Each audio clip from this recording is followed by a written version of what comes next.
ladies and gentlemen. Built on topics, whether conscious or cosmic. It's never nonsense, mega levels or microscopic. It's a Killa Priest project, AD control the rocket. Before we land the plane, many things we engage and explain. The unexplained, without mask. Welcome to the Killa Priest podcast. Killa Priest podcast. Oh, we in effect. Yo. Today. We are live. We live. We good? Yes, sir. All right. Man, peace, everybody, man. Welcome to another Killa Priest podcast. I'm your host, Killa Priest Iron Sheik from the Middle East. I'm almost there, so prepare. I say peace. And running the rock is none other than AD Dizzle. Peace, what's good? Welcome back. It's going to be a wild show. You already know. Let's go.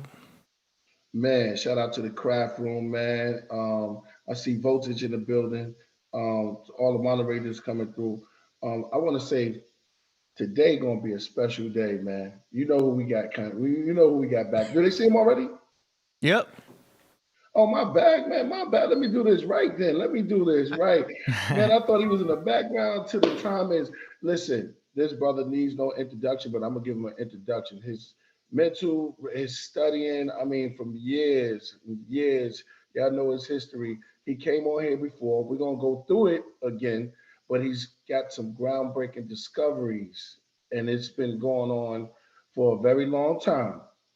And he's going to unfold and unpack this truth right now. None other than my man, all the way from Hawaii, Chuck Morgan, man. Give it up. Yeah. All right, my man. I appreciate that. What's up, my brother? What's going on? Killa All right. Priest. Yeah, brother. It's been a long time coming. Yeah, brother. Yeah. Yes, this won't take long. All right. Probably my brother. All right. Well, we got the family. Yeah. All right. Yeah. So listen.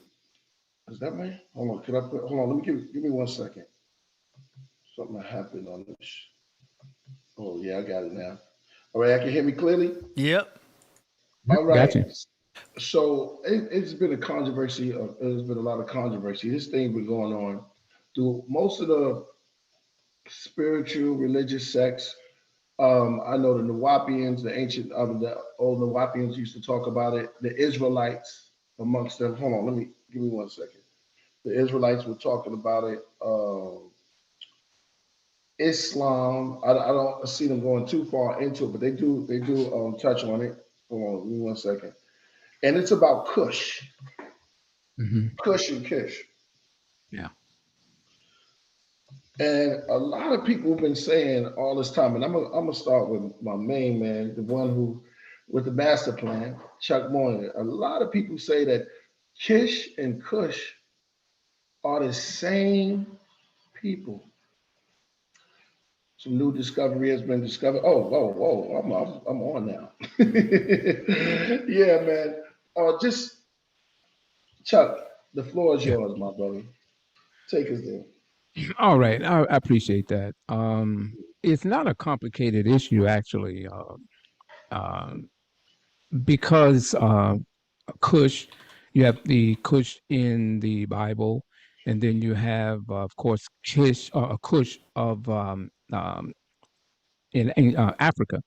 And then we have this Kish, which is in northern Mesopotamia. What I intend to do, I'm going to share my PowerPoint shortly. I just wanted to lay a couple of things down. I'm not coming off as if I am an authority on the topic. I have done some extensive research in this area, and particularly this PowerPoint, which took about a year and some months. Haven't had a chance to really get into it, but I just had it on hold, as well as a number of other PowerPoint presentations.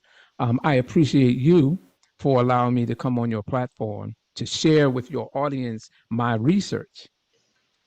And my contribution to this is I wanted to put in the record a counterpoint to some of the accepted views in certain segments of the internet, or in particular YouTube, because on a number of platforms I've heard this commentary on it, and then I've read a couple of things on it, but I haven't seen any real data and or documentation that seriously addressed it.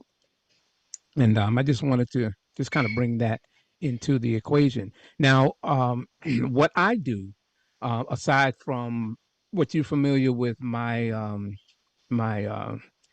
body count when it came to dealing with certain quasi-religious cults, etc. Mm-hmm. This whole thing pertaining to not Sumeria, Sumer, um, Mesopotamia as a whole is something that I have always had a fascination with. And it was something that I got into technically by accident from watching an episode of Gilligan's Island, of all Mm-hmm. things, back in the late 70s. And Mm-hmm. there was just a quick episode of the professor was trying to interpret uh, some cuneiform, some tablets that Gilligan had found that washed up on the shore, and they go through the whole storyline. But towards the end, the professor thinks that he has the key to getting off the island based on the cuneiform tablets. So Mm-hmm. at towards the end, he gives this explanation of what the tablets are and what cuneiform for the just not necessarily Sumer, but just cuneiform as a wedge form of writing. And of course, he said that he thought he was reading it on how to get off the island, but in turn, it was showing how to get on the island. Ha ha ha! Funny Wow. story, but that left something with me that I indirectly, off and on, started getting into it. And over the years, getting involved with different groups. I worked at a place in Washington D.C. up from Howard University, House of Knowledge, and Mm-hmm. I've still had this fascination with um, Mesopotamia, and I really didn't start getting into it in depth until I guess the last 2 years. Um, I have, reached out to certain people, Assyriologists, who assisted me in some of the articles that I've written over the years on this particular topic, Nibiru, Anunnaki, all this other stuff.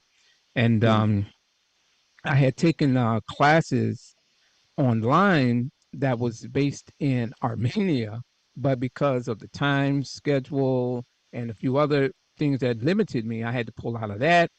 But then I, touched base and got pretty, you know, knowledgeable with Dr. Joshua Bowen and his lovely wife Megan Lewis, and Shout out I'll to be Megan. yeah, Yeah, I'll shout out be to I'll Dr. be Sunday. I plan to do an interview with both of them, as a matter of fact, on my YouTube channel. That's on Sunday. I think about 7 o'clock. But anyway, the point I'm making is that I was able to get some more in depth into the grammar of the Sumerian language, and that was very beneficial.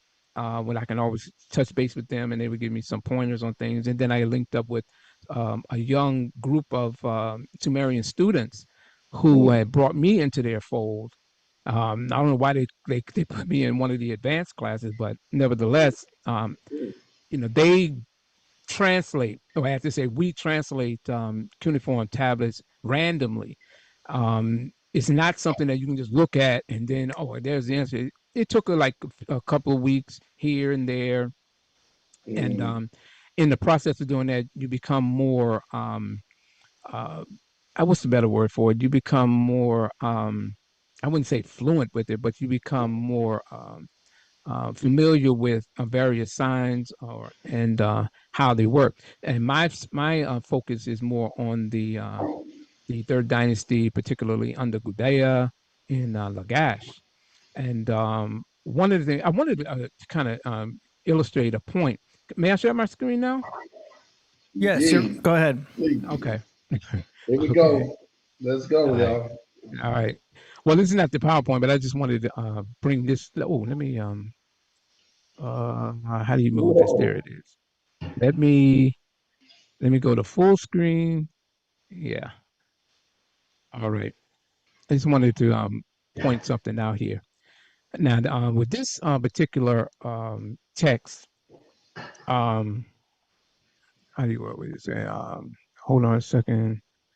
Um, pause. Okay. Are we reading right? Huh? No, I Are just we? wanted to. Okay, so when you right, like, let me give you a quick overview on something. Okay, so this is one of the first ones that we had translated, and what I wanted to show you was like up here and in the top. You see my cursor? Mm-hmm. All right, Yes. so what we have here, like, is the first one is what's called the dinger sign. This Mm-hmm. sign right here looks like a little 8-pointed star. Okay, that is usually what denotes sky, heaven, um, the what do you call it? The syllable, if it's in reference to a deity, or a determinative, which is a classifier.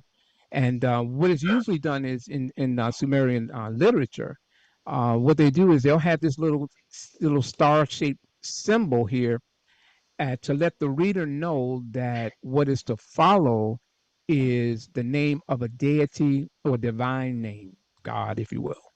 Okay. Mm-hmm. So next to it is who that deity is. And this deity in particular is one named Nin Shuber. Nin Shuber. And Shuber is the word that's used for the land in Mesopotamia called Subartu. Okay. And the reason Nin was one of the first cuneiform signs that I remember for this obvious reason, because it's a word that represented lady and munis for woman for the obvious reasons here. If you Yeah. notice, yeah. And of course, Wow. and the Sumerians, they were keen on that. But I digress. Mm. Mm. Okay. Yeah. And so this deity here is just a minor deity. It's not like one of the major godheads in ancient Mesopotamia. What's the next line here, line 2, tells you what she was. And this sign here is what's known as a sukal. And sukal is what's used to denote like a secretary, an aide. Okay.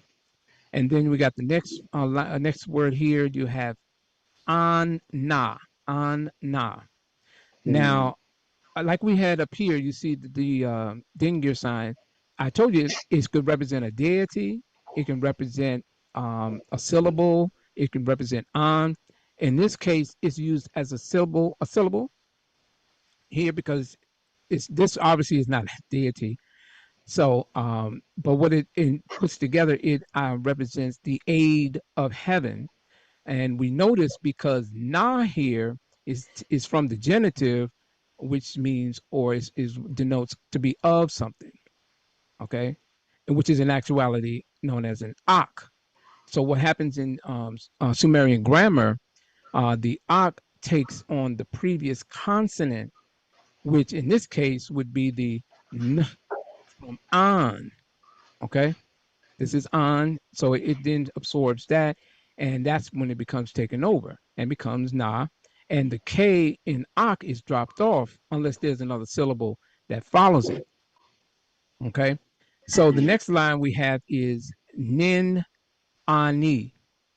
Nin ani is meaning for his or her, and that's usually in these dedication and foundational texts. Is in reference to being someone's beloved or lady in this case, because it's in the third person singular possessive, meaning his lady. So um, the person who is making this declaration would be the name that follows underneath, which is my man, which we know is Gudea. Gudea. There. Okay. So when you see this, that's Gudea. That's his name. And he refers, say again, That's the cat behind you, right? that's my man. Yeah, that's little dude. and, Yeah. and so um, he's the one who refers to her as his lady or his mistress. Okay, and then the next line is what he was, which is a patese, patese, and a patese is the word insi or insi2, which is a ruler. In some texts they have Gudea as Lugao, which is a great man, which is usually the word that's used for a king. But on this particular text, it just has him as Insi. Okay, and he is the ruler of a toponym, which is Shir Burla, Shir Burla Ki K, Shuburla Ki K. Now this Shuburla Read that, here. brother. Read that. Brother, going through it. Go ahead, I love it. Go ahead. Okay, so this Shuburla, it gets into what's an advanced area of Sumer that a Sumerian language that I haven't really processed. I'm getting into it, but it's known as a Diri compound, which is two or more cuneiform signs that are joined together to make a single reading. And that single reading, because it's followed by this symbol here, this sign is a key, which is represents a place. This is a determinative as well. Okay, this is a determinative as well. So this Shuburla is Lagash. Gudea is the ruler of Shuburla, which is a Diri compound, which is Lagash. And we know this to be the case because of this key here, and because the K, this is a K4 sign, which means that it's in the genitive, and this, oops, and just like with the previous example, that it then takes on or absorbs the it absorbs the word there, and it lets you know that it's coming to an end, and particularly of what the subject is here. So what we have is the goddess Nin Shuber, lady of Shabartu, who was a Sukal, an aid of heaven, and his lady, and that being Gudea, who was an Insi and ruler of Lagash. It's real simple. I mean, this only took like I think it took about a day and a half to really get it down. And then Yeah. on the this would be on the flip side of this tablet, because on the back of it, that would be here, would be Aani. Aani. A2 is the cuneiform sign there, and that's usually representing a house, a temple, and in this case, this is talking about the place that he's going to do something about, which is um, building. Because you have in the next line, Munadu, Munadu, and the Mu here, um, what was that? Okay, the Munadu here, the Mu is a conjugation prefix. And that tells you that the verb is about to follow, which is na here. And it's in the dative case for her or to him. It's a dedication. So this is what he is doing, because this symbol here, or this cuneiform sign here, is do three. And do three is how it's a verb meaning to build. So he built a temple for in honor of his goddess, one of his goddess, which is uh, Nin Suber. So that's just, that's basically it. It's really not anything complicated. But I just wanted to put that out there because that's something that I'm, really. Oh, my thing you say? That's something that I'm really into, and I'm still a baby in it. It's still growing, and I think I got about 20 more years left on this planet. So I'm gonna go ahead and utilize that time as best I can. So Yeah. let's get down to work on what we plan to deal with here. Okay, Yeah. so I'm gonna do the share again. Um, Let me close this out. Oops, let me close this out and go to the full screen. Kush. All right. Okay. Do you still? I don't know if you can see it on the screen, but where I see each. I can just click this out, right? Yeah, you're good. Yeah, let me hide it. Let me hide the thumbnail because it's kind of distracting me a little bit. Mm. Okay, are Well, we it's great ready? learning cuneiform, man. That was crazy. Yeah, Say go again. ahead. Go ahead. I said that's inspiring. Learning the cuneiform pics, the glyphs. I was, I had a dialogue. I was on Smash Rockwell's channel, and Mm, what what I find fascinating is to watch a lot of the brothers like Netaneb, Jaru, mm, um, um, uh, I can't remember. Oh, I'm going to leave anybody out.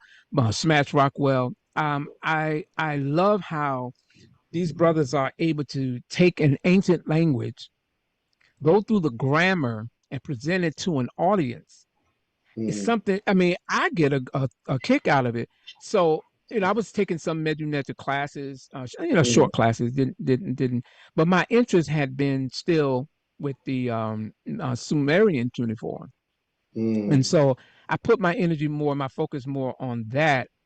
And mm. because I mean, not that anything is wrong with it, but so many people are studying Medunetter, and I Yeah, just, yeah, yeah. As soon as you come with a ziggurat, here they come with the Cheops and two more great periods. We understand that. Mhm. And I told her before. I said, the Sumerians going to be pissed off. I said this. They spent a lot of time making those ziggurats, and here I go, and I throw. Everything's get shot straight to the metadata. Well, Yeah. it took them a lot of time, man, to build those things. So we have to give them some props. Let's go. Yeah, and that, like I said, I just that was my interest, and so I mean, I have no intentions of teaching it for the most part. And besides, it in a Dubaya school, when a young scribe, it would take at least 20 years for a young scribe to even have a memorization of all of the cuneiform signs. Now take that from what they have as let's go to the Neo-Assyrian period where you have the Sumerian text, or you have the what is it? Emigir, like you have Medunetter, you have Emigir. That is what the Sumerians refer to their language as. Mm, Um, you had all of those signs you had to memorize, which are in the hundreds, and then the Akkadian period when they started using the cuneiform script and started having the whole new vocabulary, and they started adding on various signs that stressed it out even more. And then the Hittites, they adopted it. The Amartu or Amorites, they started using it. Babylonians, Neo-Assyrians, and on and on and on. So you got literally thousands of cuneiform signs, and they look so similar depending on which one you are looking at. So that's why you have to have a sign list. I have a whole bunch of them, PDFs, et cetera, and books and everything, because it's just too numerous to just think you're going to memorize in such a short span of time. So anyway, I digress. So let's get right into it. So Kish and Kush, were they the same? Um, the object of this PowerPoint is simple. I may deviate from my PowerPoint reading. Is to bring some clarity, context, and chronology to the issue concerning the question of whether Kush, and Kish were the same ancient civilizations. This claim has come up over the years in a minority of opinions without any definitive evidence, which would lead one to a conclusion. My purpose here is to present and include my research into the argument and alternative to those claims in favor of a Kish Kush Kush link. This presentation will seek to address three issues related to the Kish Kush similitude. One, the lack of a systematic presentation and introductory analysis of a Kish Kush link, the lack of textual sources affirming such a connection, a possible scribal error in combining Mesopotamian narratives with biblical figures. So, situated on an ancient branch of the Euphrates River, 80 kilometers, about half the distance from Washington, D.C. to New York, south of Baghdad in Iraq, sat Kish, one of 12 city-states that made up the Sumerian civilization in Mesopotamia. Kish is a collective name for approximately 40 mounds arranged in an oval measuring 1.5 by 5 miles. Occupations span the period from 3000 BC to 8650. Occupation, according to archaeologists, began in the Jamded Nisr phase, and the city was of a major importance in the 3rd millennium BC, and it declined in importance later, but remained in occupation until the Sasanian period, which is around 265. Okay, excuse me, I'm losing my voice because I've been up all night. Hold on. Excuse me. Located on the floodplain of the Euphrates River, 80 kilometers south of modern Baghdad, the city held an extraordinary position during the formative periods of Mesopotamian history. At that time, it seems to have been the only important city in the northern area, while there were several major centers in the south. The ancient Mesopotamians regarded Kish as the first city in which kingship descended from heaven after the great flood that had destroyed the world, or their world. All right.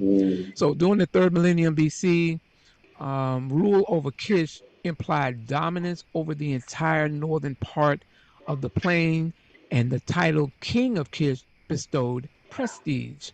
As you can see on the right, that is was back in 1920 when they started doing excavation, and that's a joint effort from the Field Museum, the Ashmolean Museum in Oxford, and another American company. So the Kish, excuse me, let me hold on. Yeah. Yeah, The Kish, man. the Kish dynasty was one of the ancient Mesopotamian city-states located east of Babylon in what is south central Iraq. This dynasty ended when his last king of the first dynasty, Aga, was defeated circa 2660 by Gilgamesh, king of first dynasty of Uruk. Of the text mentioning Kish, one of the more famous references is Namlugal, which is kingship, popularly known as the Sumerian king list. It mentions Kish, the Kish dynasty. This Sumerian king list was first composed around 2100 BC at Lagash. It's an important source, at least the verifiable chronology. One excerpt from line 40 and 42, it says that after the flood had swept over the land and kingship had once again descended from the sky, the seat of kingship was in the city of Kish. This famous passage from the Sumerian king list mentions the city-state Kish. This set in motion the biblical storyline.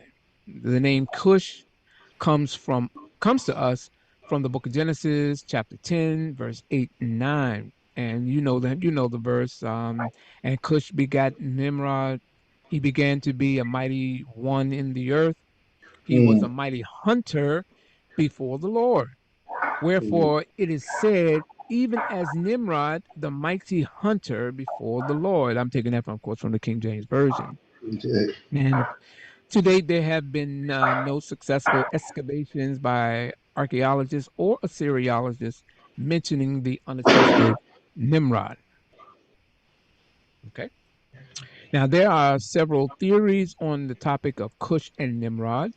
Recently, I came across at least one website where its contributors do agree that Nimrod isn't mentioned outside the biblical text. However, they theorized that based on the Sumerian king list, two individuals, according to them, best fits those characters, Cush and Nimrod. And according to them, one would be Meshki and Gesher, who they say was Kush, and Enmakar, which is supposed to be Nimrod. Okay, so from the Sumerian King List 95, 103, it says Meshki and Gesher, the son of Utu, became Lord and King. He ruled for 324 years. Meshki and Gesher entered the sea and disappeared.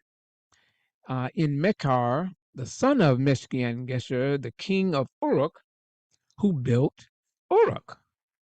Um, the theory that they put forth, and I'm leading up to a point, which is why I brought them into the fold here. This theory regarding Meshki and Gesser becomes problematic, in my opinion, if for no other reason. He's mentioned as the son of the sun, which is the sun god Utu, as well as he being a priest in the temple of Enanna and said to have reigned for 324 years. His legend in the king list was that he went down to the sea only to ascend to the mountains, symbolic of the path of the sun. And also in the Sumerian king list, he's said to have ruled Uruk and not Kish. So that kind of knocks them out a little bit. Neshki Gesser, his name isn't found on any additional text of ancient Sumer, nor at Kish. And with a hypothetical lifespan of 324 years, which our Assyriologists don't even they don't accept that any of those exaggerated lifespans like 10,000 years and all this stuff. It had a whole different meaning. Which maybe we can get on that another time. Certainly, with the thousands of cones, cylinder seals, and clay tablets deciphered, his name should be found on one by now, and unfortunately, it's missing in all the Sumerian epics, administrative texts, and thus his existence among Assyriologists as a historical figure is in doubt.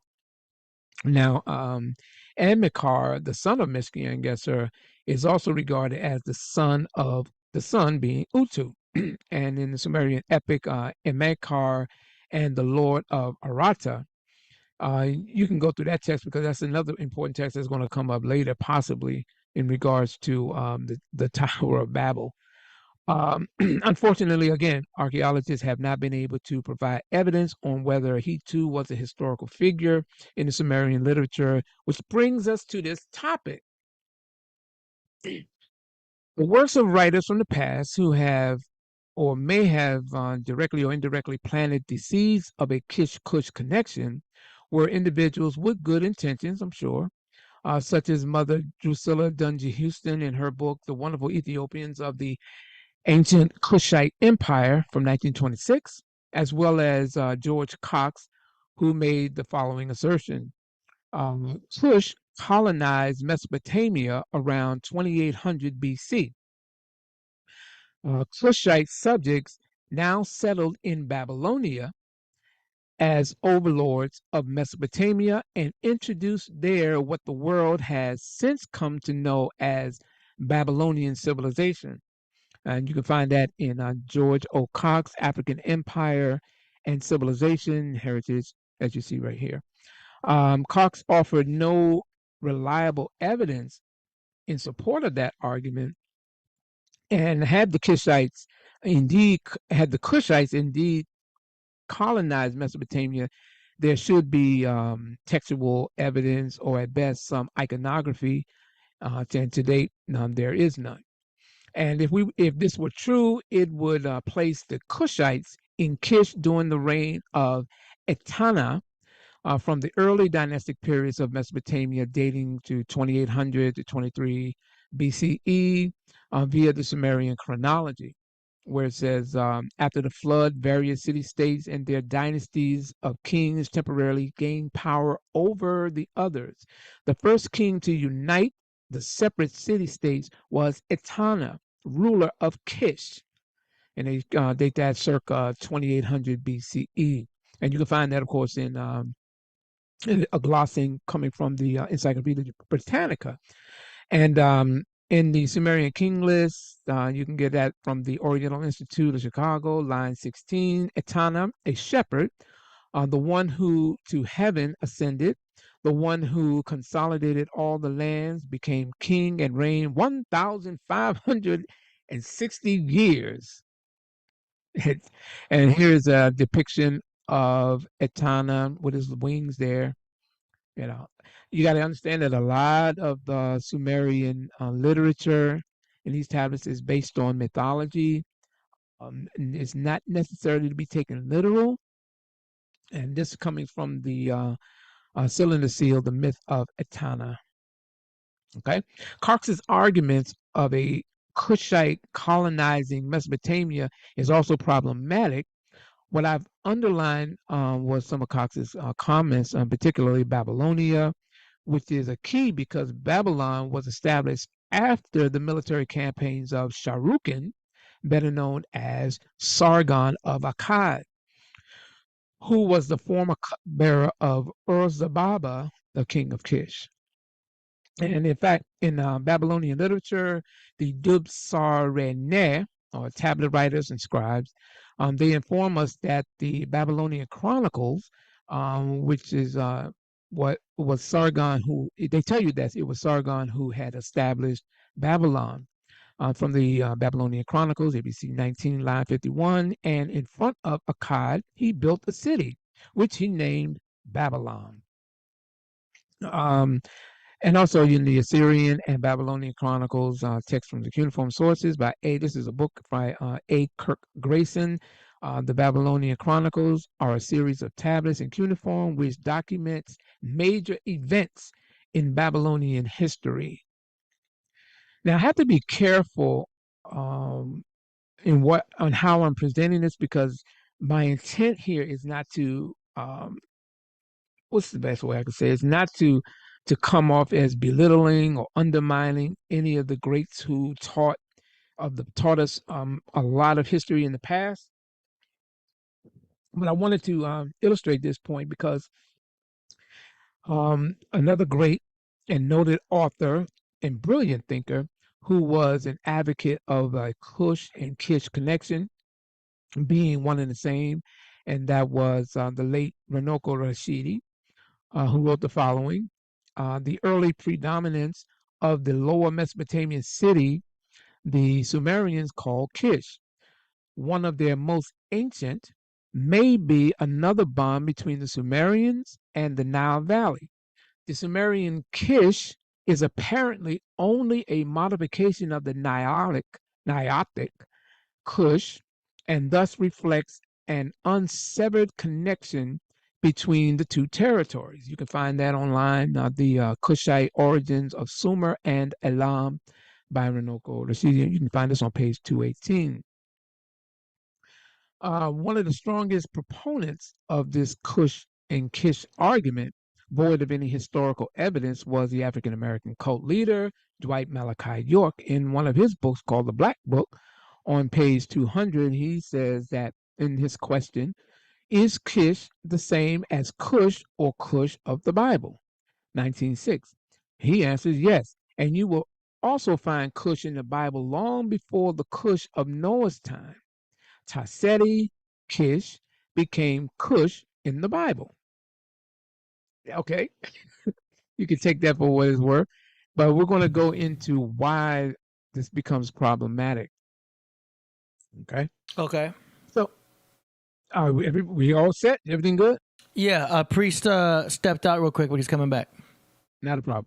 Okay, so in a publication by a noted scholar, Professor Yigal Levin of Ramat Gan University in Israel, his section, Nimrod the Mighty, King of Kish, King of Sumer, and Akkad. On pages 351 and 366 through 366, he offers some interesting, compelling research on the identity and origins of the Nimrod and Kush narratives. After surveying previous attempts to identify an historical Nimrod, the author then suggests that the biblical figure is modeled after the combined traditions about Sargon of Akkad and his grandson Naram Sin. On page 366, he offers a relative point to this topic. The later editors of the book of Genesis dropped much of the story and mistakenly identified the Mesopotamian Kish with the Hamite Kush. The Nimrod tradition was thus lost, and later generations, thus lost to later generations, save 5 remaining verses in the 10th chapter of Genesis. In the abstract, we read the following.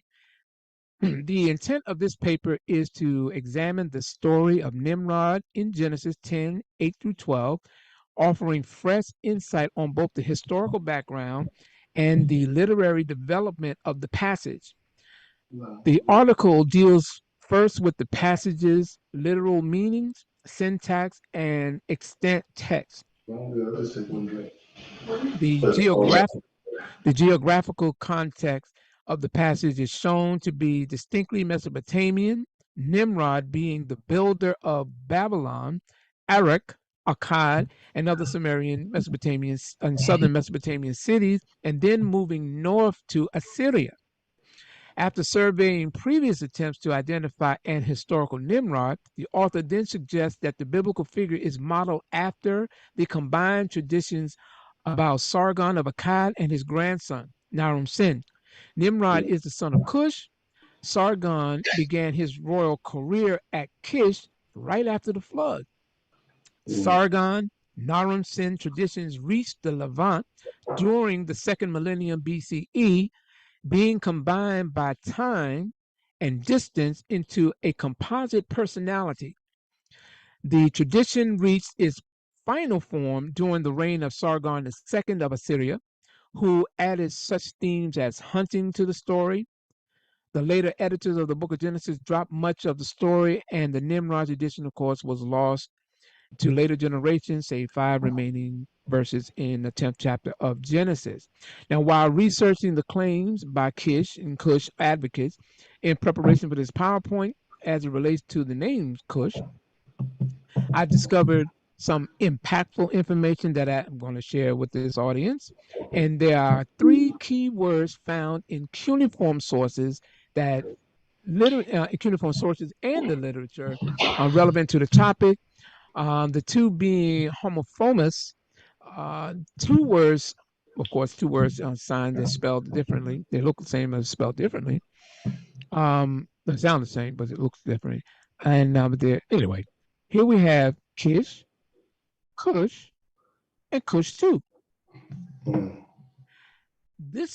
I found this to be really impactful because, of course, we find Kish here, but we also in cuneiform, in Sumer, we have a word Kush.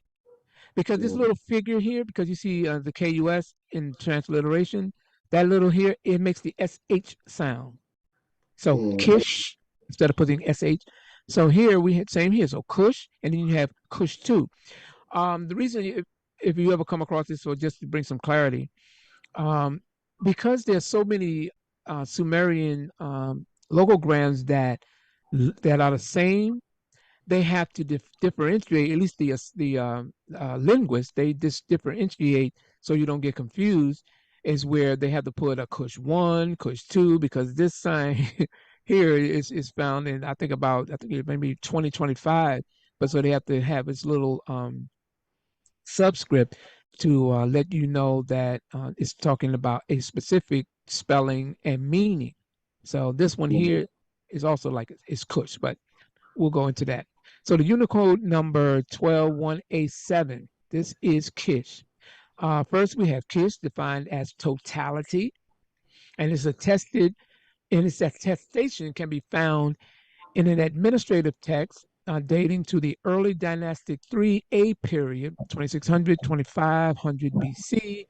The catalog source is what you see here before, early dynastic 3A.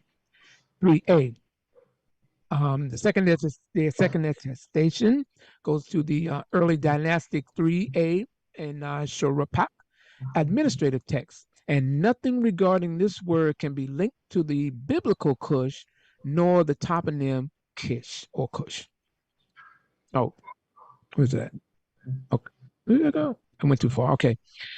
So in the CDLI, the catalog number here, you can find this, of course, in the I can't pronounce it right now, in the Berlin Museum. If you go to the openly richly annotated cuneiform corpus or auroch, you'll have this whole thing explained in great detail. And this particular text here, you'll see it as well. That's where you have the VAT number there. And right here, you'll see it's Kish, right here. Well, Small text. Okay, so the next one is the Unicode number 122E2 Su. And next, well, let me go. Next, we have Kush, used before names of leather items and animal hide. And for the record, this Kush can be found in numerous texts. My focus here is how it's being used in conjunction with the word gigi, which together, Kush gigi means black skin.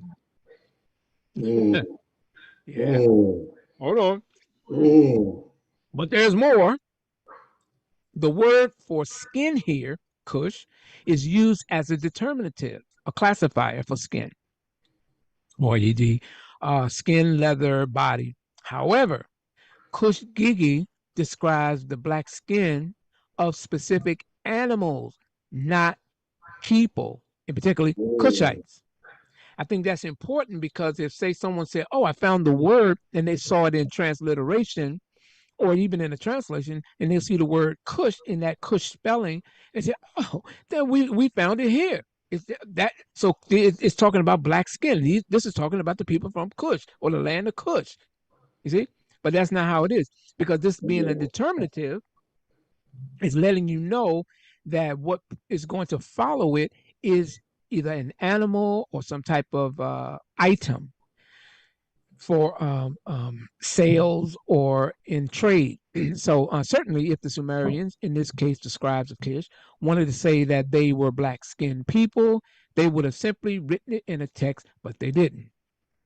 Now, this word combination is only found on a Babylonian tablet and not from a Kish text. The primary publication we have here has the following: Kush gigi, black leather.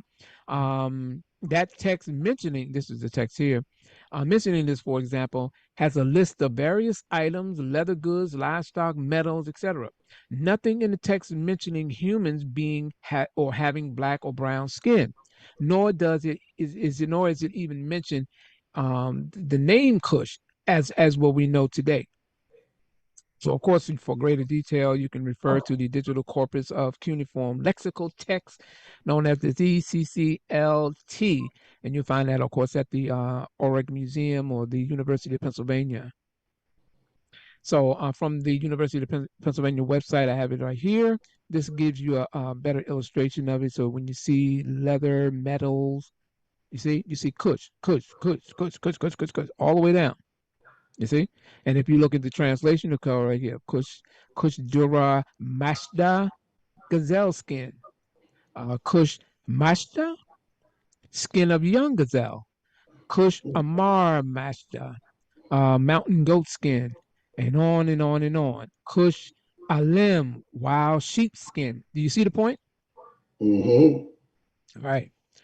Now, by the time we get over in this text where you see Kush Gigi, we see black leather.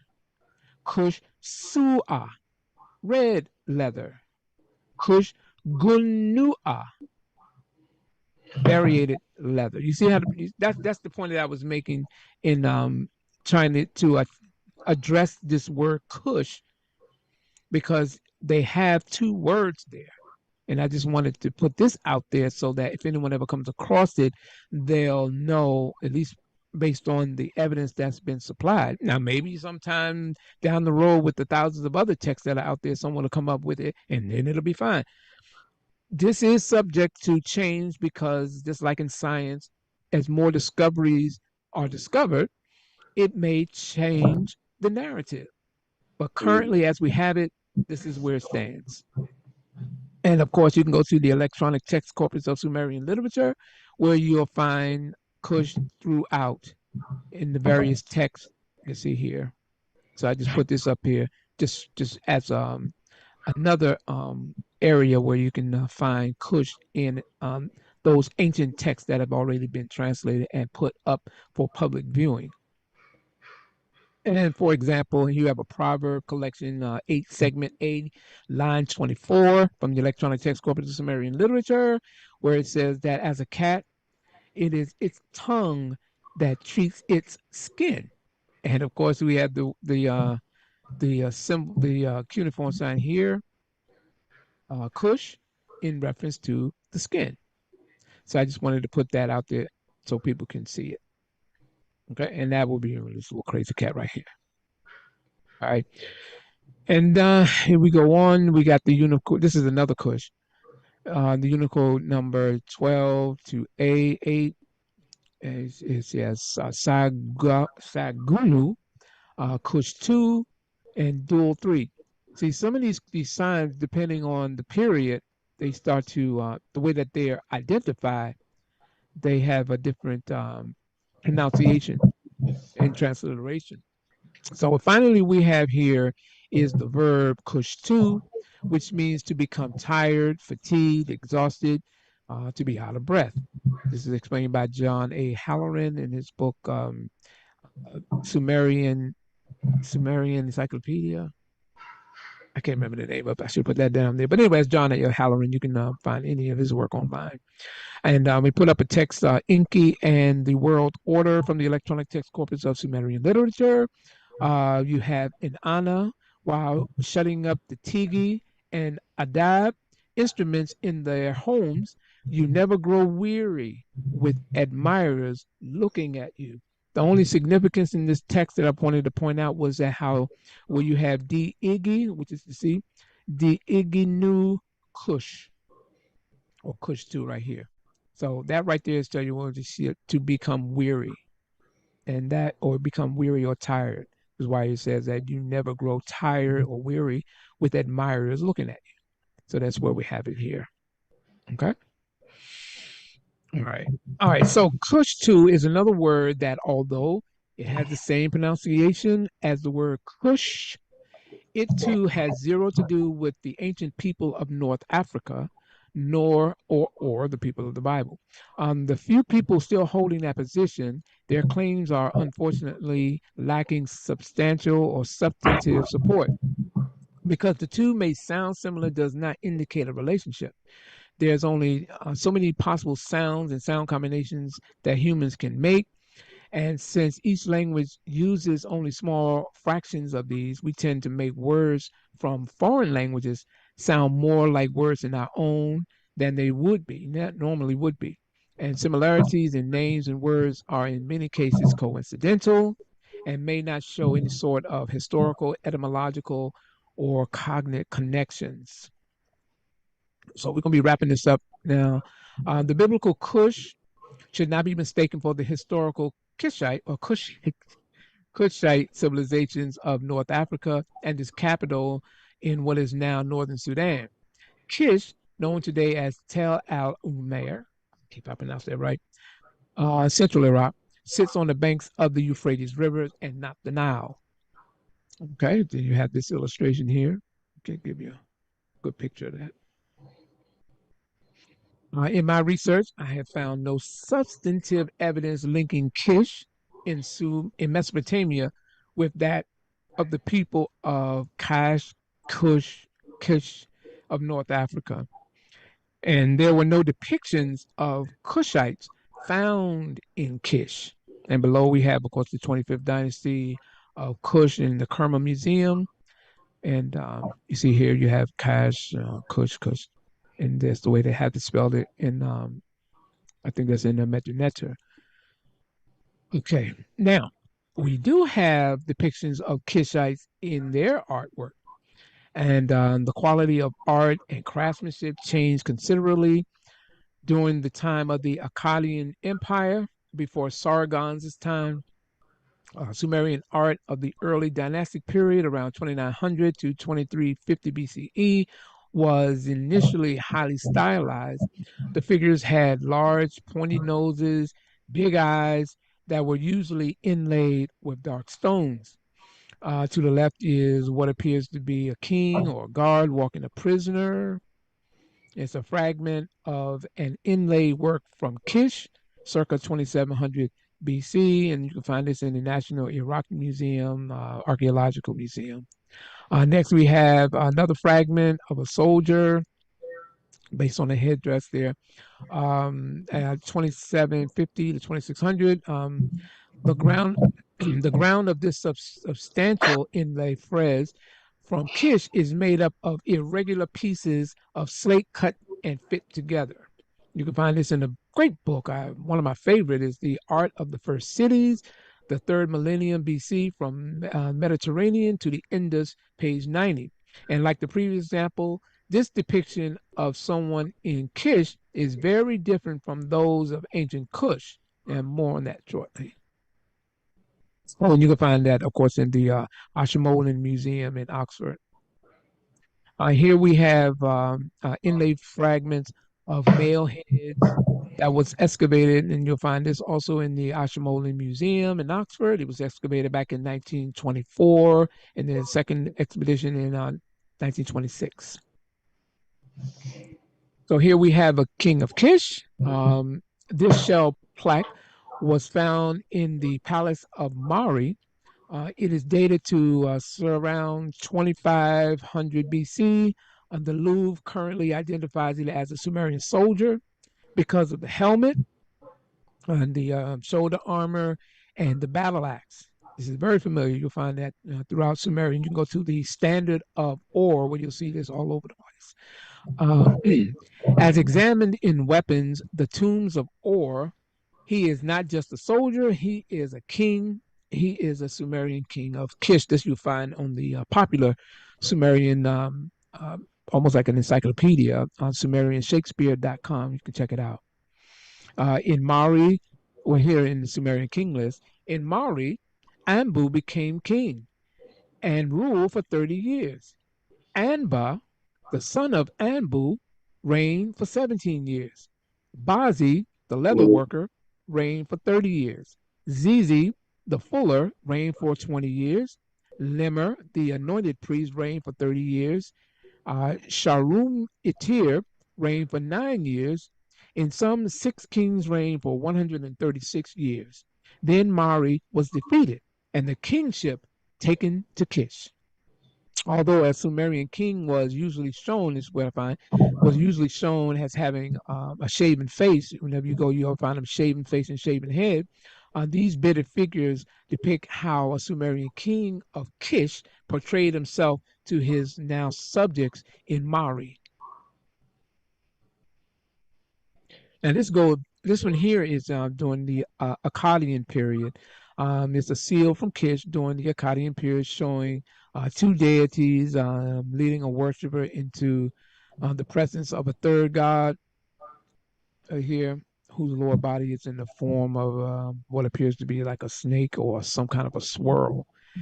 Yeah, you'll find that, of course, in the Ashmolean Museum because they have the largest a collection of artifacts from Kish there in the Ashmolean Museum.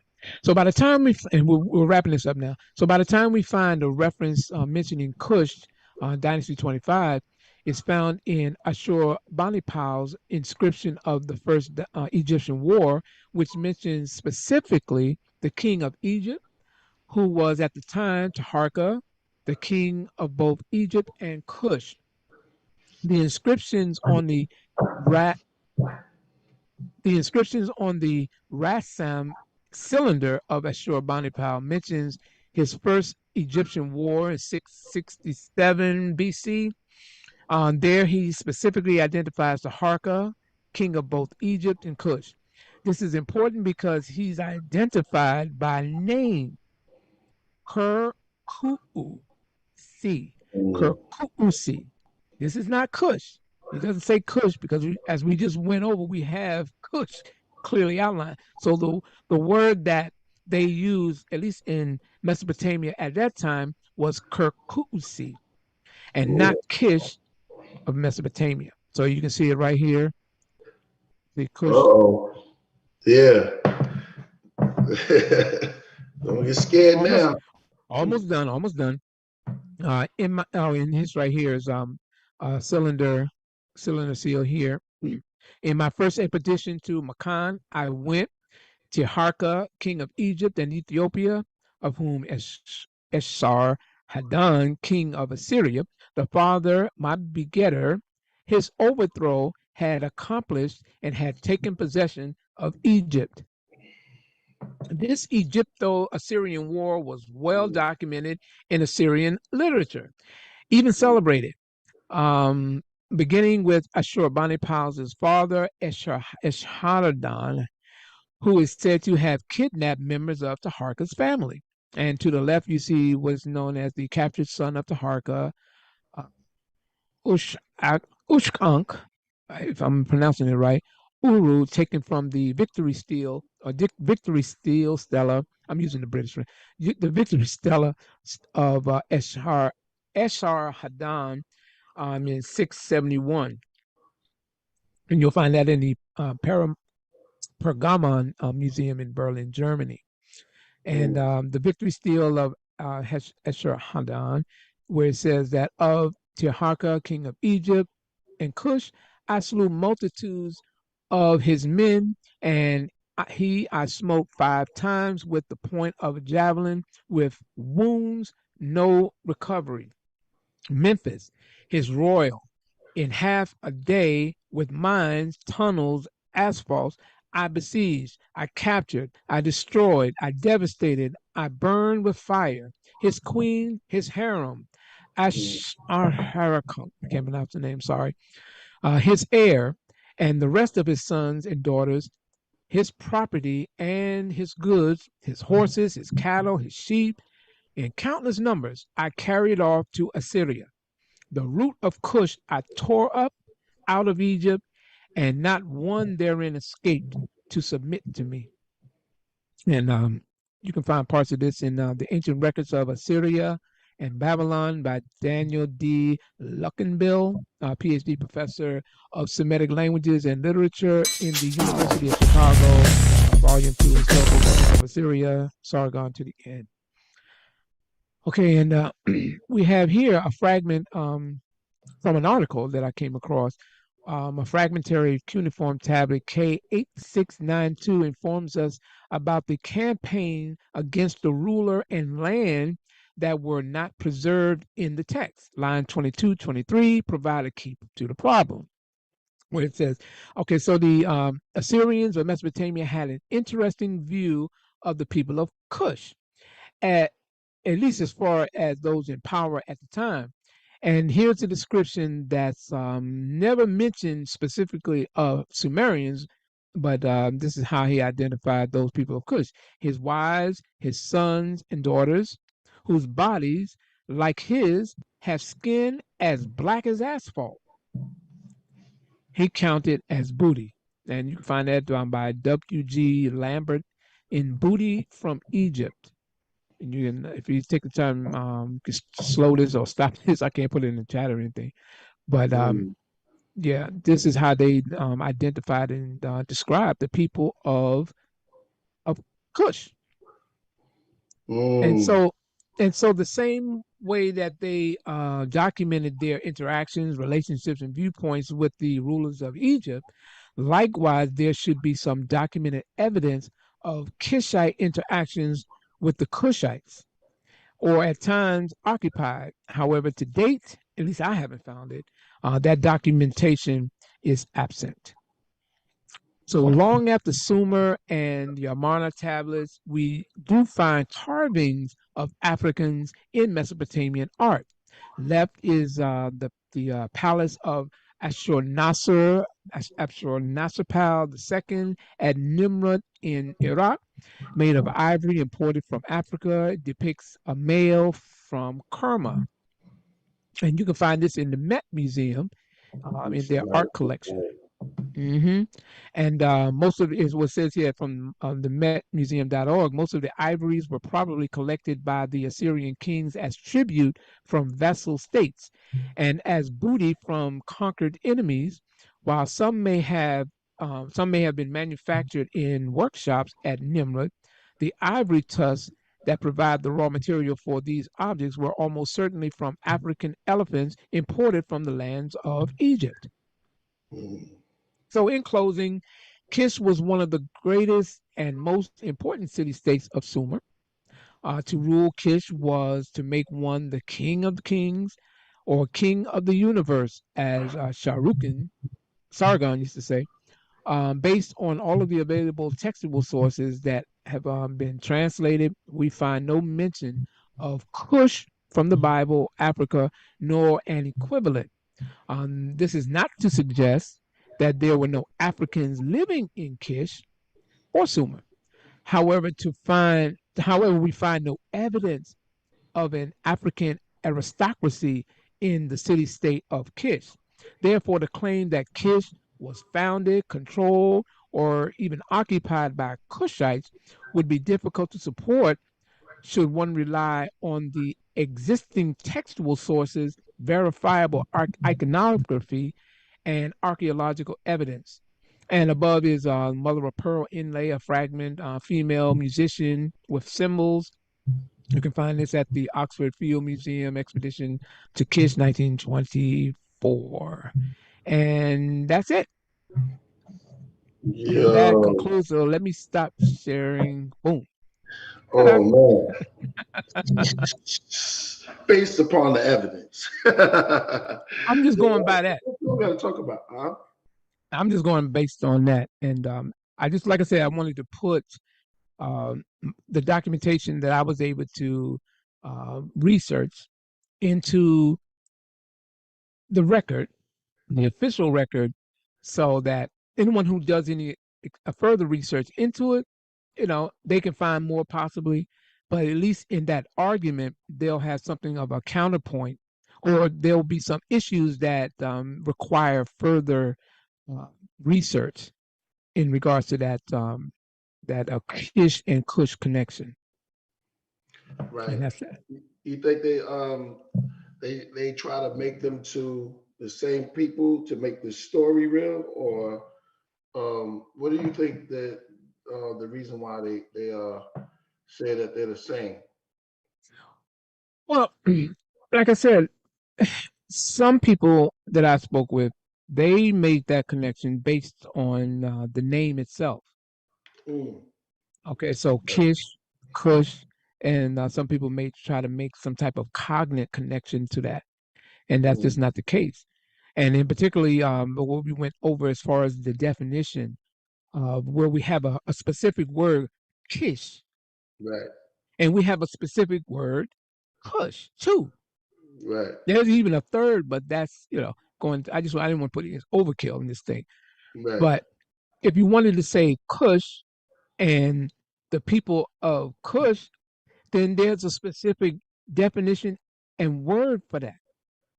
Right. So you can't take Kish and say that it means Kush when we got a word Kush. Mm-hmm.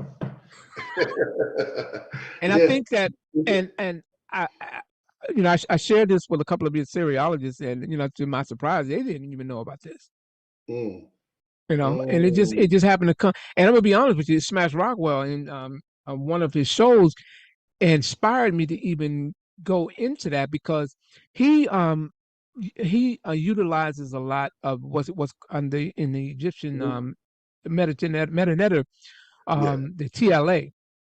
Mm. And so in Sumerian or Mesopotamian grammar and studies, they have several equivalences to the TLA. You got the EPSD, Electronic Pennsylvania Sumerian Dictionary 1 and 2.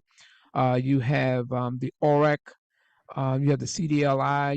You can take a word, go to it, get the chronology of it when it was first used based on what we have as far as discovered text. And then you can trace it to the text. And then you go over to the OREC or the CDLI, and you can find the word in the text. You'll find the tablet, the line, and the context of what's being presented there. So you can't just take a word and then run with it. You have to have context. How was it used? How was it applied? Well, man, that's very rich. As a matter of fact, while we're doing this, if I can, Yeah. I'm gonna Yeah. let me see if I can pull it up. I don't even know if I have it. Hold on, I can see if I can pull it up. Yeah. Oh, hold on. Give me a second. I think I done lost. Where are you? Oh yeah. Hold on. Okay, there it is. All right. Boom. So like the TLA that he has, or what they use in the studying of Egyptian language. This is basically the same thing. So like when I was mentioning, let me find it. I can't even find it. I should have used the other one, but there's two versions of this. You have the EPSD one, which most people are familiar with. It's like a yellow page. And this is the most up to date because they update it pretty much weekly. Because since the Tigris, Euphrates had the water levels had went down, a lot of texts were discovered as well. So there are literally hundreds of new texts that's going to be presented or brought in. Let me give you an example, like this word here. So you hit it, so you have water. So the word okay, you have and then you'll get a list of its attestations, early dynastic A. Then you go to the first place that is found in Shurappa, 13 mentions of it. And then you can click on and you'll be able to go and see the transliteration of it, or you can go to the CDLI and actually pull it up. See, and you can get over here, you have the entire history of it, where it was discovered, what type of tablet, what particular language it's in, because people who use cuneiform weren't necessarily Sumerian speakers, as we know with the Akkadians, who translated and on and on and on. Yeah. So I just wanted to make that point. That's crazy. Where do you find out how? Yeah, that's crazy, man. A lot of I know you as well. A lot of Nuwapians and a lot of ancient Hebrews gonna be like, no, man, but you got the facts there. I love it, man. I mean, I'm not. Look, I did all my debating in the 90s. I used to debate every night, hours on talk radio. That was my thing. But I respect everyone's points of view or what they believe or what their convictions are. I'm just putting this out there. So anyone that wants to check it, recheck it, research it, by all means. This is what I came up with in my extensive research on the topic. And it's not intended to attack anyone, undermine or belittle anyone. It's just here's another area that's worth consideration based on the topic and the subject matter. Man, this is great research, man. This is great research. Word. Can we find any temples that were in the scriptures, like any like Kish, other than I know Saul's father, because I looked it up, I knew he was coming on. So I had to find, where Kish was mentioned at, and I know it came out as Saul's father or anything like that. So are there any temples and stuff that you can find up in there? As far as what? As far as the temples of because they had temples back then, right? Of course. Yeah. Yeah, back in those things. I was just trying to relate it to yeah.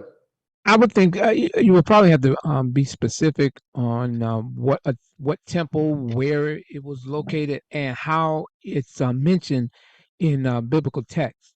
Yeah, that's what I. So I was trying to. Yeah, go ahead. I'm sorry. No. Go ahead. Now I was trying to figure out if you could help us and find if there was any temples that relate to that, because I know that you know the scriptures and how you that going into relate it. that relate to Kish. Yeah, Because Kish was a series of mounds. Um, that was those places of worship and adoration of deities that was localized in that region. How biblical scribes took it down later on, I'm not too sure how. And right, if it's a specific text right, speaking about a mound or say for instance a ziggurat, um, I would need to know what passage it is, and then do the checking and I try to track it down to its origins, and then see how they were trying to make their point in regards to what that location is significance to them. right. You Oh, know, because you did. I mean, you got my mind digging now. Since you are coming up with that research, I love the research that you did. So you got my yeah. mind digging. I'm trying to figure out more stuff as you go on. But that's yeah, I'm Yeah. trying. That's great research you did, and it's imperative that we as the people. This is a good avenue. Let me talk to the to the craft room. This is a good avenue that Yeah. the great Chuck Morgan has opened up. And man, this research is groundbreaking and informative for us to know that there's a difference in the people of Kish and Kush for people that are From trying what to, from what you from said. my discovery, yeah, that was a pretty isolated area. Matter of fact, some believe it or not, some uh, Assyriologists have even questioned whether or not Kish was actually a Sumerian city and not Right, a province of Akkad, right, because we know that um, at some point the people of Akkad had interacted, because of that being in that region in the northern areas, the land of Akkad. They shared a number of um, cultural expressions with the people of Sumer. right. And of course, by the time Sharukin, is a funny name, Yeah. um, Sargon had started his campaign to take over the region and make all of it into an empire, um, and still maintain the Sumerian language, just using it in Akkadian. Um, some people have questioned whether or not it was just a part of that society before it was recognized as a part of Sumer. So um, it's still out there. So I can't definitively say, but what we do know is that it would not be Kushites uh, settling that region, because one of the gifts that we find in Mesopotamia, specifically with one of the city states from Lagash, Uruk, Eridu, Orm, um, Mari, iconography was very important to them.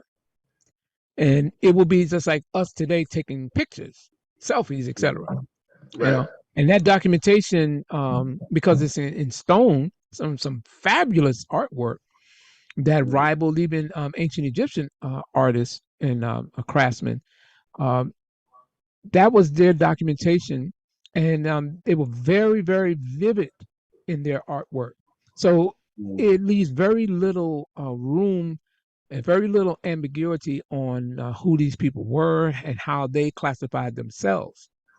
mhm. You know, and for the record, I think it's because some people have taken this whole Sumerian thing out of context. Is people think that they just it's like millions and millions of years ago, the Anunnaki came, dropped them off, and you know how the story goes.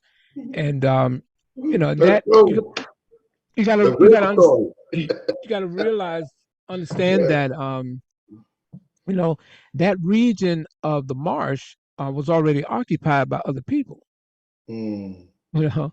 And so the Kiingi language of Sumer and the Sagigi or Sangiga, they somehow at some point occupied that region, either absorbed the previous society, Ubaid or Namdjeset, and m- elevated their system to a new system. It's like, say, you have what they call proto cuneiform or pictograph that eventually culminated into wedge writing based on the abundance of having to write and do it at a more rapid pace.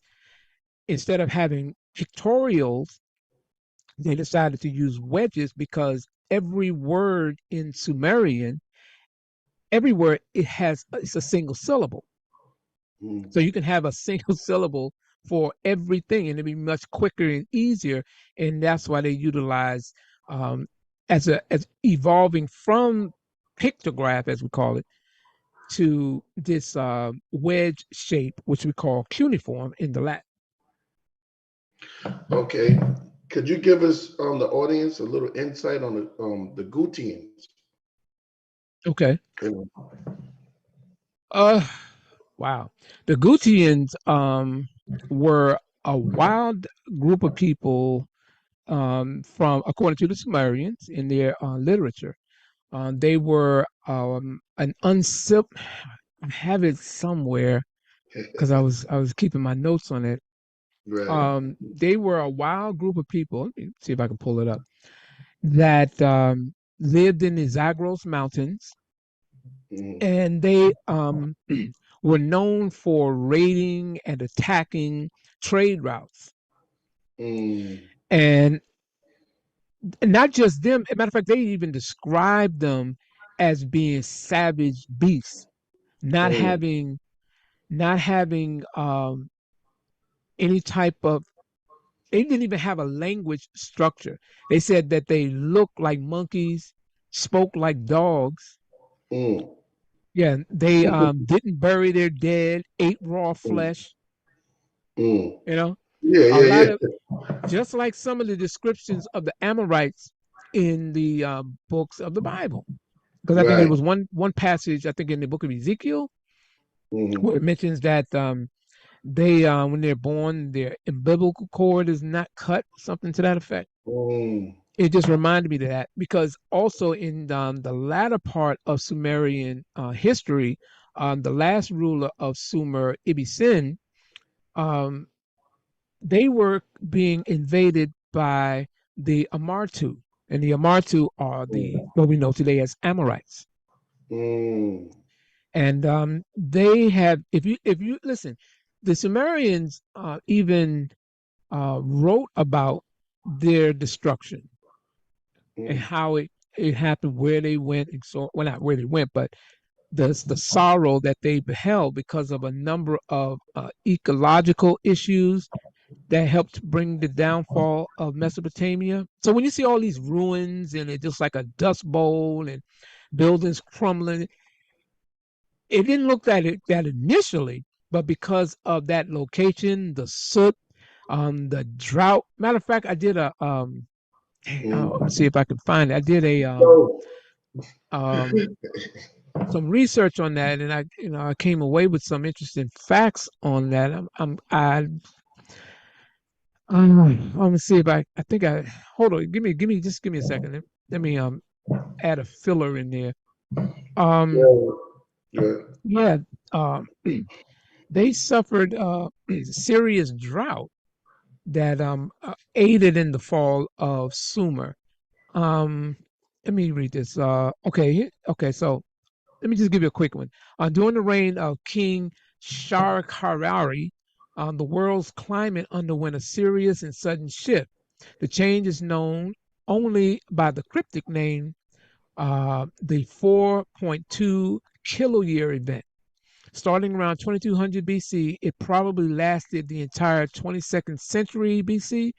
It has been hypothesized to have caused the collapse of the Old Kingdom in Egypt, as well as the Akkadian Empire in Mesopotamia. the Liangzhu culture in lower Yangtze River.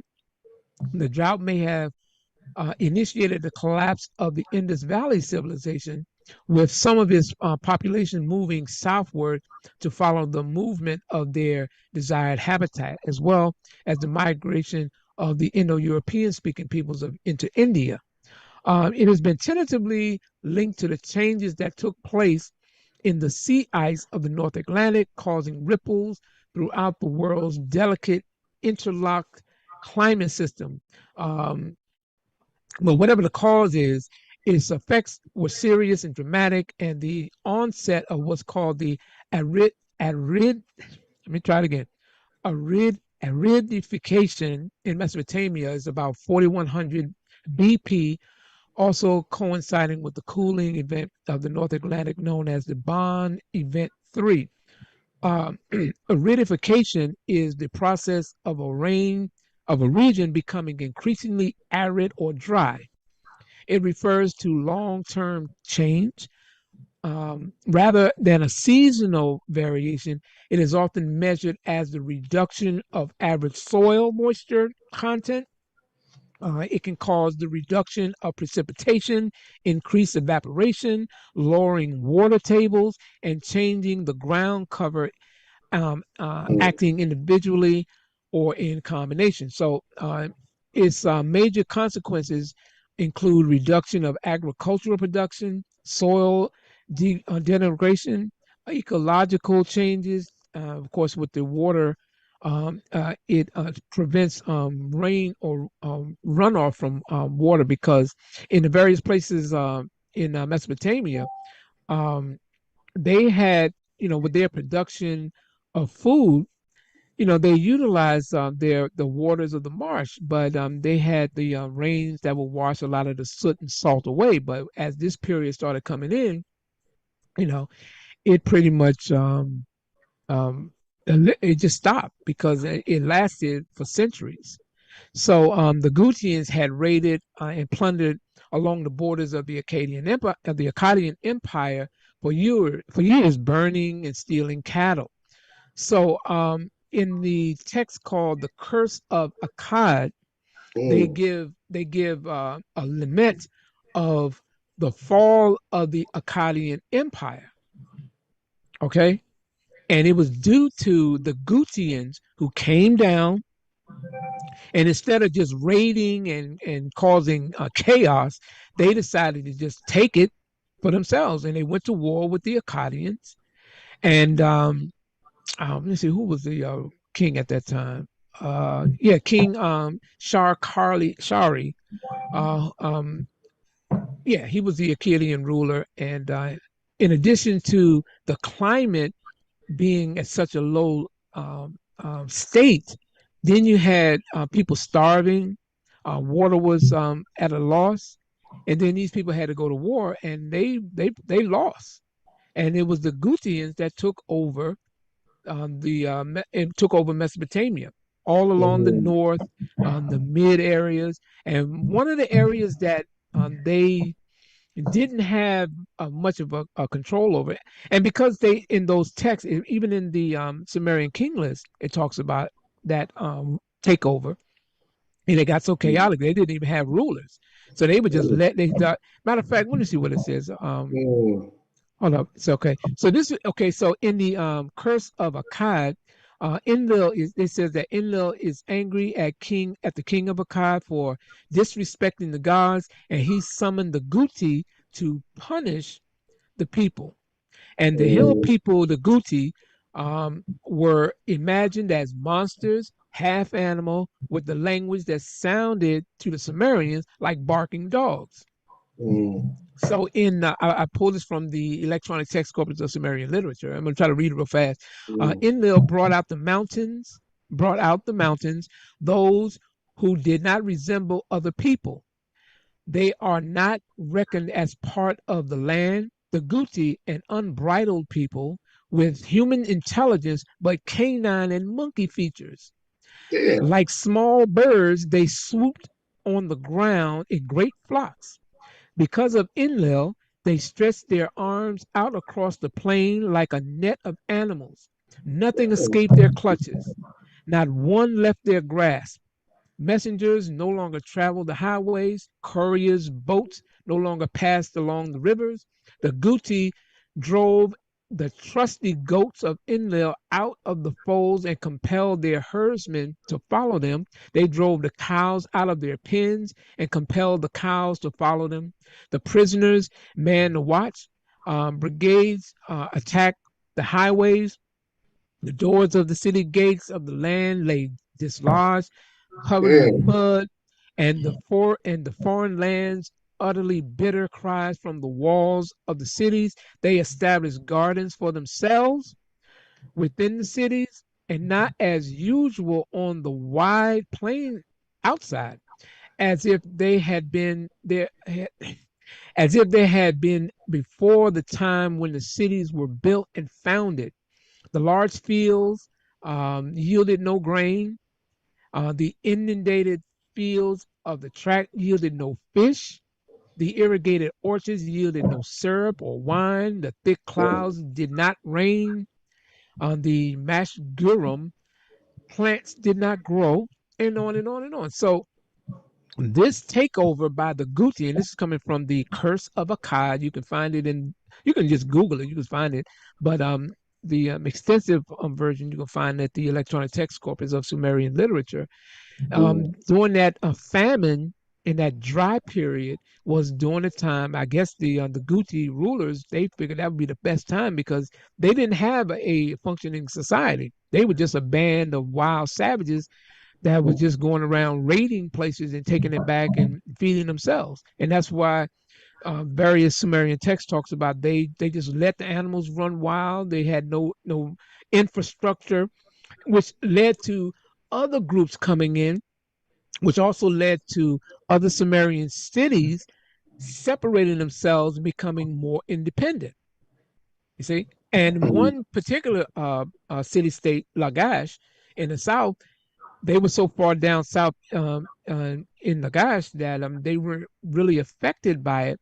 And it wasn't until I think it was Ornamu, no, Utu Hegal and his armies during this period, who eventually drove during about 100 years, because they were there about 100 years, 140 years. And it was under the rule of Utu Hegal that his armies drove the Guti out and restored Sumerian rulership to the Sumerians for the first time since the takeover of Sargon of Akkad. And that brought in what was called the Sumerian Renaissance. Okay. Because it was at that point that, of course, the Akkadians had already dispensed with the Sumerian language, tore down a number of altars, even going to the sacred temple of in Nibru, which was the sacred temple of Enlil. They started desecrating that. So by bringing this all back, they put a heavy emphasis on the literature, building of monuments, in particular ziggurats, as well as establishing schools where the Sumerian language would be brought back to its prominence. And this was passed on from succeeding generations, going from Utu Agal to Ernamu to Ernam. I can't remember the list right now, but Ernamu, Gudea, and on and on and on. And that just was what came to be known as the third dynasty of Sumer. But in the text referred to as the Lament of Or, it talks about the downfall of Sumer, its final stages, who were the groups that pretty much destroyed it by military conquest under Ibi Sin, who was the last ruler of 2028. And it was the Elamites who had pretty much destroyed ancient Sumer.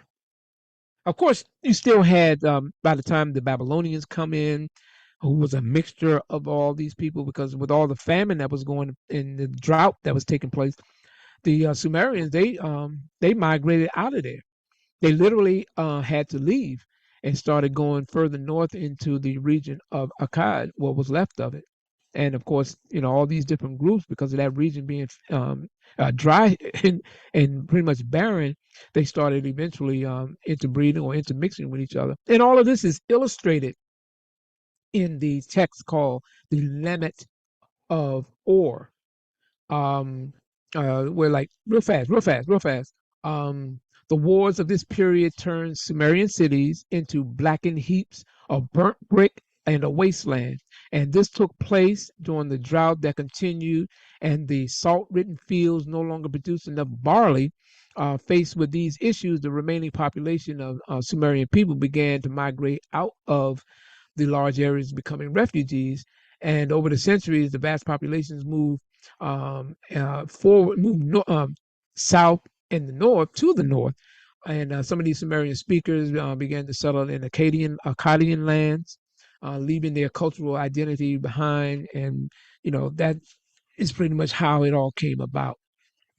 So a lot of the wasteland and the way you may see parts of Mesopotamia today is as a result of that extended drought that left everything in shambles. So in the Lament of Or, it says, "The Lord of all the lands has abandoned it and has let the breezes haunt his sheepfold. Enlil has abandoned the shrine Nibru and has let the breezes haunt his sheepfold. His wife Ninlil has abandoned it and has let the breezes haunt her sheepfold. Ninlil has abandoned the house in Ki-uri and has let the breezes haunt her sheepfold. The queen of Kish has abandoned it and has let the breezes haunt it sheepfold." Same thing. Ninma has abandoned Kish and has set the breezes, and on and on and on. So if you go through that text, the Lament of Or is pretty long. It's about 400 something lines, and it gives you a vivid picture of what happened to Or, Kish, Amari, and all the other Sumerian city states as a result of the drought, the Amartu or Amorites that came in, and the Alamites, along with the Gutians, because the Gutians were pushed back into the Zagros Mountains. But of course, they eventually will come down periodically and raid and cause havoc. And it was just too much for the armies to handle, because they just didn't have anything because of the drought. Am I going too much with this? Yeah. No, this is good. Priest, I think you're on mute. Who, me? No, Priest is. Oh, you yeah. gotta give. Okay. I say, oh man, you gotta give him a bomb, AD. He going in. Yeah. Yo, yo, it's safe to say that the Gutians were the first bike gang, right?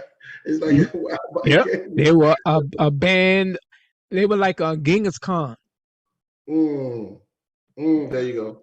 They were wild. I mean, I'm just saying it based on from stuff that I was reading, multiple texts, because I'm just trying to get a background on the Gutians. And like I said, even in the Sumerian king list, when it talks about the different rulers from Guti, and it talks about after that who was king. And anyway, it was just chaos. And they literally say who was king. They had three kings. Let me see if I can pull that up. Yeah. Never mind. I'm gonna let it go. But the point I was making is that they were just it would just become almost sarcastic that it was just complete chaos and disorder. There was no order in the game. So it wasn't again until Utu Hagal, who had brought about some unity in this thing for a short time. But nevertheless, it was that Renaissance that brought Sumer back to its prominence. And of course, this is where you get all of the rise of documents and texts, from this text to that text. It was during the third dynasty of Ur that you had most of the Sumerian literature that we find today, where they were literally tens of thousands of clay tablets, cones, cylinder seals, etc. Right. So do you know what language that they speak, the Gutians? No. Matter of fact, that's something that Assyriologists are still trying to figure out Right. because they didn't have a language system because again, Right. um, Wow. the, that organized and structured society that the Sumerians had, Mm-hmm. that even Sharukin loved so much Mm-hmm. that he preserved their language in the form of schools, eduba. They had children that were raised to be scribes and took Mm-hmm. at a minimum 20 years. And so you had, when in these schools, you had to learn Sumerian and Akkadian Mm-hmm. because the same way we would use, say, so I'll give you an example. We use the Latin script to write English, right? Right. So someone in German, when they write it out, they would utilize the same Latin. Mm-hmm. Spanish, same thing. So in the wedge shape writing, cuneiform, they use that in the Akkadian language, Mm-hmm. and Mm-hmm. they Gotcha. made Akkadian the official language of Mesopotamia under Sharukin, Sargon. Wow. See, I fixed my hat to look like your boy behind you. Hey, hey, let me. No. You just opened something up. I got to do this. I got to do this. Hold on. Give me a sec. No, the reason is because I did a presentation 2 years ago. Mm-hmm. Let me pull this up. Give me a second. I'm gonna share my screen, but it's coming up now. Hold on. Um, an individual, that I got some flack for it because I guess they thought that I was attacking him, which I wasn't. I was just attacking um, a position that he had in regards to a hat that my Mm. man was wearing. That my man up Right. here, my Yeah. man Goody, Yeah. was wearing. Beauty. I don't know what's taking so long for this to show up. Hold on. Give me a second. Because I'm gonna pull this PowerPoint up. Oh, there it is. Here it comes. This Give is me a good. second because it's loading up. Because this is like 100 something slides, so I'm waiting for it to pull up. It's coming. One moment. It's coming in. Yeah. But You. the reason it jarred my memory was because of the hat and the way that it's shaped, Mm. and it reminded me of something. Let me see if it. Oh, there it is. There it is. I'm waiting for the wording to come in. Okay, the hat of Gudea. It has been suggested that the wool hat dress worn by Gudea and others represented an afro. Mm. Oh, hold on. Oh, this thing is taking That's so good. long. Oh, there it is. Okay. Well, let me share this real quick. All right. All right. Where is it? Here it is. Okay. Let me know when it's shared, please. Yep, it's shared. Okay, great. There you go. All Oh, right. that's That's my man right there. so. I don't know. My PowerPoint is still loading up because it's so much. Say 110. But anyway, uh, there it is. Okay, so the hat of Gudea. All right, Mm. so this, according to an individual who put a book out on the Sumerians, Black Sumerians, whatever, and Mm. he's saying that this is supposed to be an afro. We can get into it. Yeah. One of the many statues of Gudea, he wears a headdress which some have made the ridiculous charge that it represented or imitated kinky hair. An afro, which I think is false. Although Mm. Sumerian, Akkadian, and Babylonian kings wore crowns, these crowns were not always alike.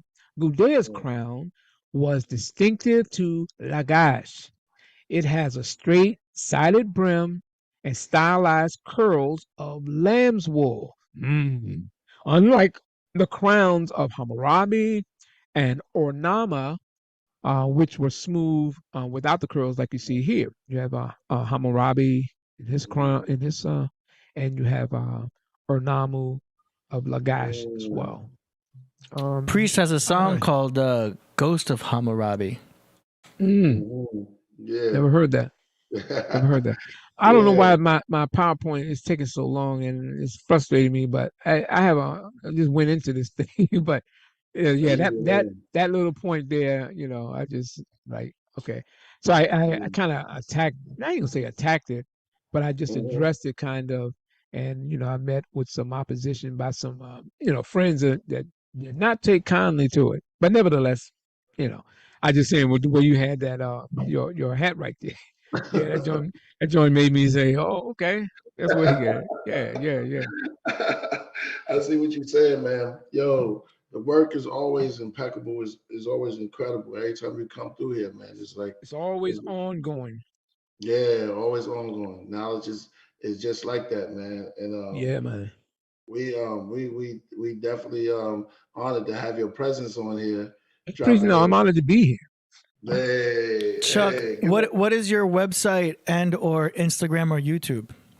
Oh, well, my website is pretty much separate from this, what I really get into here.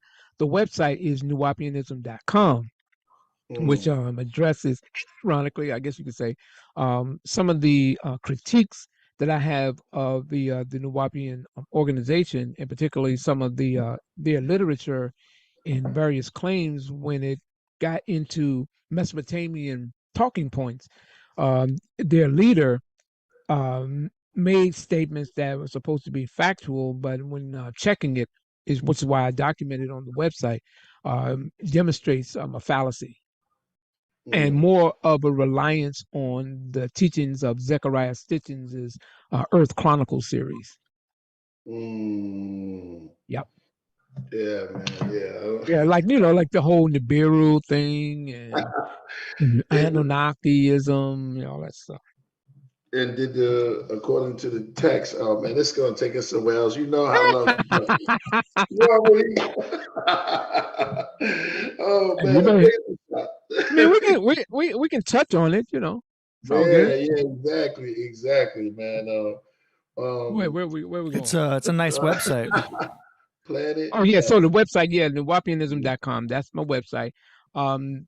Chuck Morgan, you have the YouTube channel, which are some of the live shows that I and some other individuals had done, debates, arguments, critiques of the organization, and it's just a library of information that critiques the Nuwabian organization. That's the website.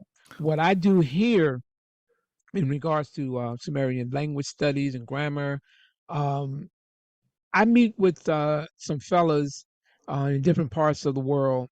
We meet on Zoom every week, and we go over Sumerian texts or Akkadian text. I keep saying Akkadian texts. And depending on what we want to go with, we'll take a random cuneiform tablet and utilizing some of the work tools we have, we're going to go over that text, translate it or transliterate it, translate it, and then make it put forth. It's on YouTube. I forget the name right now. It's the Brown Cherokee, right? Yes, that's the one. And we put that out there, and it makes you sharp. Because my thing had always been to really get into it, the grammar, learn the language, and be able to go to a museum or go to a text corpus and look at a text and then transliterate it and then translate it. And this is one of the first ones that, and like I said earlier, a lot of these texts during the time of Lagash, a lot of them had a tendency to be, you get more familiar with their style of writing. And, like the first line, because you see the Dingir, which is not pronounced, but you know that there's a deity, Nimin Tabar, Nin Ani, Shulgi. These first three lines here, Shulgi is the ruler of Lagash at that time. And this too is another dedication and dedication and what's the other one called? Uh, I can't remember what the other one is, but these texts, and they're in the hundreds that are there, and he's just talking about his dedication. This particular temple is dedicating temple to the god, a particular goddess at this time that they acknowledge, which was Nimin Tabah. So it's just like what the other one says, Nimin Tabah, Nin Ani, which again is the third person singular possessive, because that is a female deity, and it is Shulgi, who's mentioned in the Sumerian king list, that he is dedicating this to his lady or his mistress. And it says Shulgi, Nita Kalaga. I should take this You again. probably have to show us from your screen share because it's a little blurry. I got it. I'm pointing to it. I'm zoomed into it, but it's still kind of blurry. I don't know if you can, but anyway, for the most part, you can pull it up. It's the tablet, Shulgi dedication to Nibin Taba.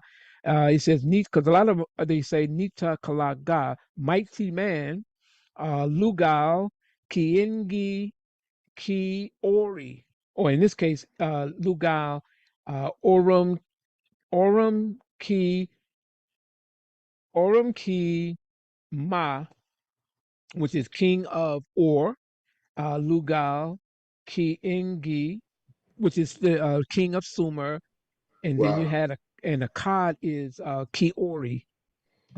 And of course, you had, like we had on the other text, you have Aani, which again goes to the third person singular possessive, to her, he built. And then you got Munadu, which is that verbal chain where he's talking about building a temple for Nibin Tabah. Wow. Dag, man. Read it and weep. So from the last time we were on the show, I think that was 2 years ago. I mean, I'm happy that leaps and bounds in hooking up with people who, because they love what they do as Assyriologists, and being online, you can have, like on Twitter. I'm on Twitter. I have access to these people. I like a whole bunch of Assyriologists, archaeologists, linguists, etc. So I try to touch base with these people so I can get well rounded. And like I said, on Sunday I'm going to interview the authors of this publication. Dr. Joshua Bowen and Megan Lewis. The introduction for complete beginners. And this is a very good book. I gotta tell you, it's a very good book. It's easy to read. I have it. You got it. It's an excellent book, and it's an excellent book, and it's easy to read. And there's a part two. There's a part two that you can look forward to coming out very soon. And we're going to do a short interview with them. I want to kind of bring, because we not that because we all have Medunetter, and that's beautiful how people are going through that. But I want to kind of bring in what Assyriology is, how it's structured, how things just another area that we can bring to the awareness of the people.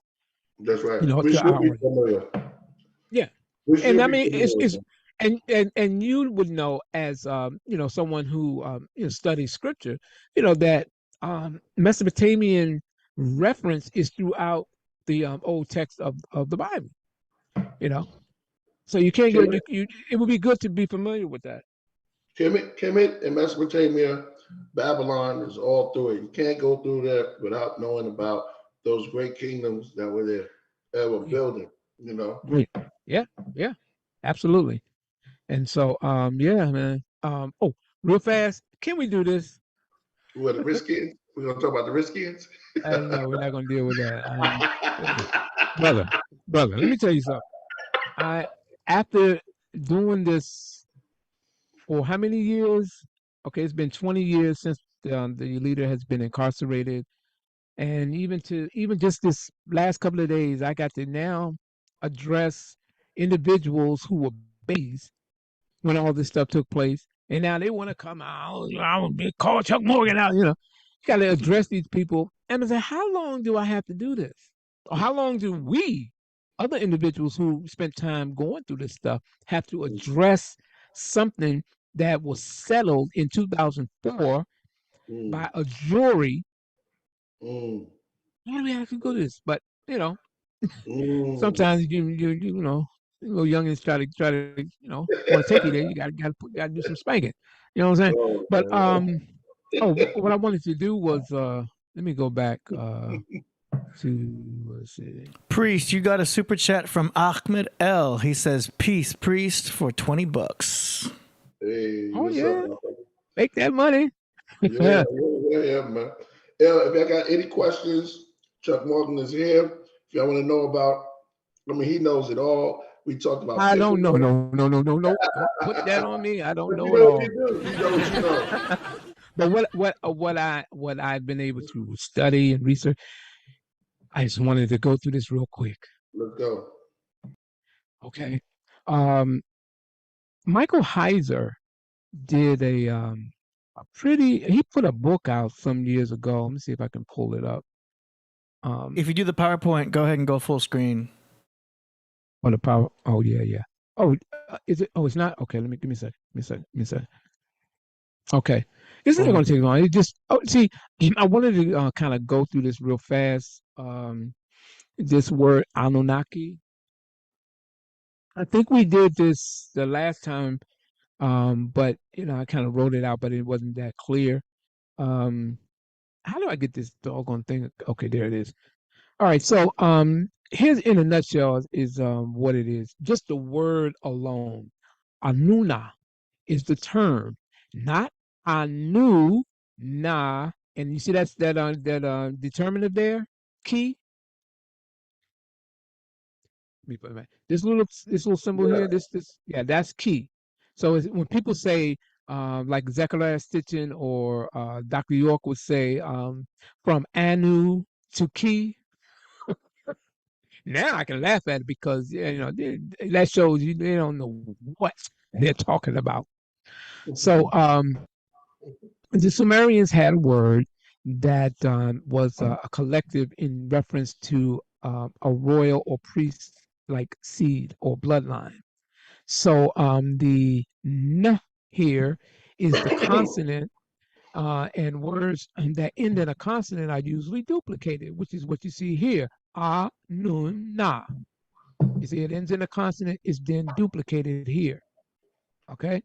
So here, that's what we read earlier when we went to the EPSD, where you have and this is the Sumerian word for water, as well as sperm, semen. Yeah, that's what this is representing. Now, the second cuneiform sign is Nun.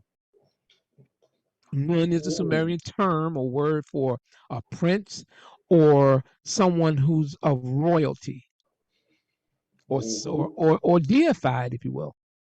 And we find this in several Sumerian texts, for example, Nun Gal, right here, the great prince, Nun Gal. You say the great prince. You'll find that, of course, in Inky in the World Order, line 335. Next, we have the cuneiform sign Na.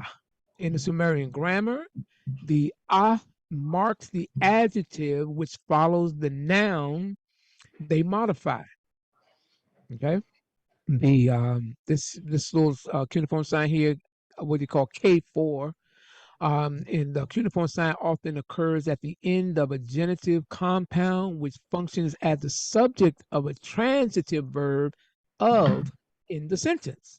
So this will be to be of, and so this dead. You see the Dingir sign here, the Dingir. I'm about to say glyph. The Dingir sign is talking about Anuna, the royalty, or later called Anunnaki by the Akkadians and the Babylonians, and will be defined as being of a priestly royal seed, which would explain the genitive marker here at the end. It's not ending in the sign ki. So when people say Anunnaki, ki means earth, from Anu to ki, from God to the earth. No, because we can look at it in a text. Excuse me. We can look at it in a text, and you see that you do not see the cuneiform sign ki. You'll find K4, but that's not ki. And again, ki is the determinative for a place, land, ground, earth. Another word for ground is kalam, and it's the ergative agent marker K4, which is strictly there for grammatical purposes. Okay. So Zechariah Sitchin taught that the determinative, which we know now as Dingir, that little eight-pointed looking star thing that the Sumerians used, and it evolved like by when the Akkadians used it, they just simplified it by putting it in Old Babylonian with just like a two strokes, like a cross. So Dingir, which is not pronounced when it's seen in a text, he taught that Dingir was a rocket ship. Oh yeah, yeah. He taught that it was a rocket ship. Dingir is also the sign for a deity, letting you know that the name to follow is of a divine name, as in the case of what you see here, Enlil or Enki, and so forth. So what Sitchin and York does is, or what Sitchin and York who followed him, they broke up the determinative and made it into a two-syllable word, din and gear. Something that is not seen, found on any Sumerian text anywhere, and nor is it taught in any grammar school. From Sumerians all the way to Neo-Assyrians, no one taught din and gear as being separate. And he attributed the word to mean din, righteous, pure, bright, and gear, sharp object, rocket. And this is what we call Sumerian pseudoism 101. So in Sumerian tradition, just as Akkadian knows of several designations for different groups of gods. The rainbow moon? Huh? Come on, the rainbow moon, the rainbow sun, the sun that interchanges. The Bureau have how many suns? And they're different colors. Oh, you talking about it? It's in the. I forgot. I forgot how. I'm gonna tell you something that I found too. I'm gonna type it out since I got the PowerPoint up. Okay, so this belongs to like Dingir Aznan, gods of heaven, Dingir Kia, the gods of earth, Dingir Ankia, gods from heaven and earth, Dingir Kerkura, the gods of the foreign lands or mountains, Dingir Her Sagar, the gods of the mountains, Dingir Shashare, innumerable gods. Let me type something up real quick. Okay, so like when you were talking about Nibiru, right? Okay, so we say Nibiru, right? So that you're familiar with that, right? Of course. Yeah. All right, so this is what I found that Sitchin did. Even York, because he didn't know one way or the other. He was just using Sitchin's books to make money. So, okay, so you got Nibiru here. Now, in Akkadian, it is Neberu.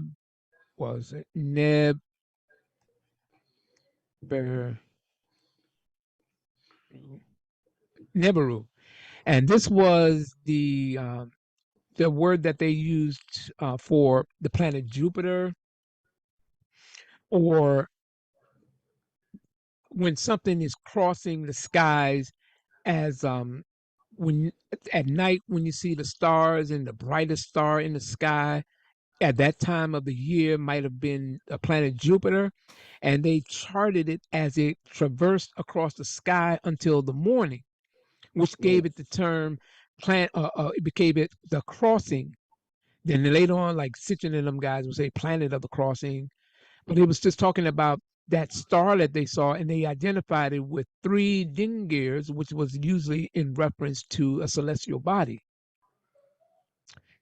But what Sitchin did was he took the English. Here's what he did. In Sumerian, they don't have a word Nibiru or Neberu in Sumerian.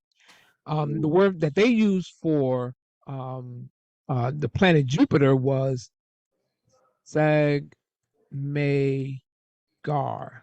That was the word that was used for the planet Jupiter. Okay. And they, in their astrologers, and even in a text called,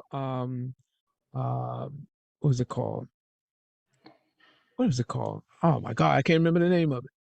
Um, was it? I think it was Mu Apin. No aping. Yeah, Mu Apin. Yeah, that. And Mo- yeah, you'll find references to it there. But what he did was, he said that I can here, spell check. He did was he took this word Nibiru, like this spelling, right? Nibiru, right? And said it was planet of the crossing, and then or the craft that the Nephilim were on. But then he took a Sumerian, because he always said that Nibiru was a Sumerian word. It's like piggybacking off of that. But in the most sacred of cities in Sumer at any time in Mesopotamian history was a place called Nibru. Now, in the English, or just say in the transliteration, you see Nibiru and Nibru. Nibru was a settlement name, right? So this settlement name was where the Sumerian aristocracy would have their sacred ceremonies and adoration for the god in Lil. Okay, so that was his sacred domain. They didn't even have kings over this period. It was just a place that people would come and pay homage to Enlil in that sacred chamber. So he took Nibru and added an extra I and called it Nibiru, which is why when you go to look for Nibiru, you go to look for Nibiru in a Sumerian text, you won't find it because there is no word Nibiru in Sumerian. That is an Akkadian word, and it's an Akkadian word, and it's Neberu over here. It's Neberu. And Oh, this was what they used. This is what they identified, because you have the 5 planets that they were aware of in Mesopotamia, and particularly the various texts, the astronomical texts. They only mention those 5 planets. Of course, constellations and all that stuff, but they focus on just those 5 because that's all they could see with the naked eye, or what they could make out as far as these little bright dots at various points of the year.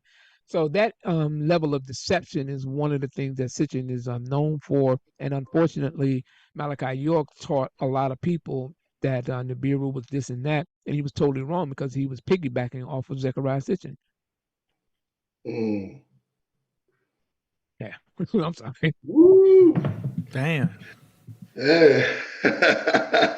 Did you just say that? Did you say that? Wow, this is some heavy stuff, heavy information, man, heavy information. But it's good that we Yeah, get to I mean, know. we could probably do this another time. I mean, I'm not going to try to go overboard with this stuff, you know. I know you feeling it. I know you feeling it right now. I mean, because look, it's like this, you know.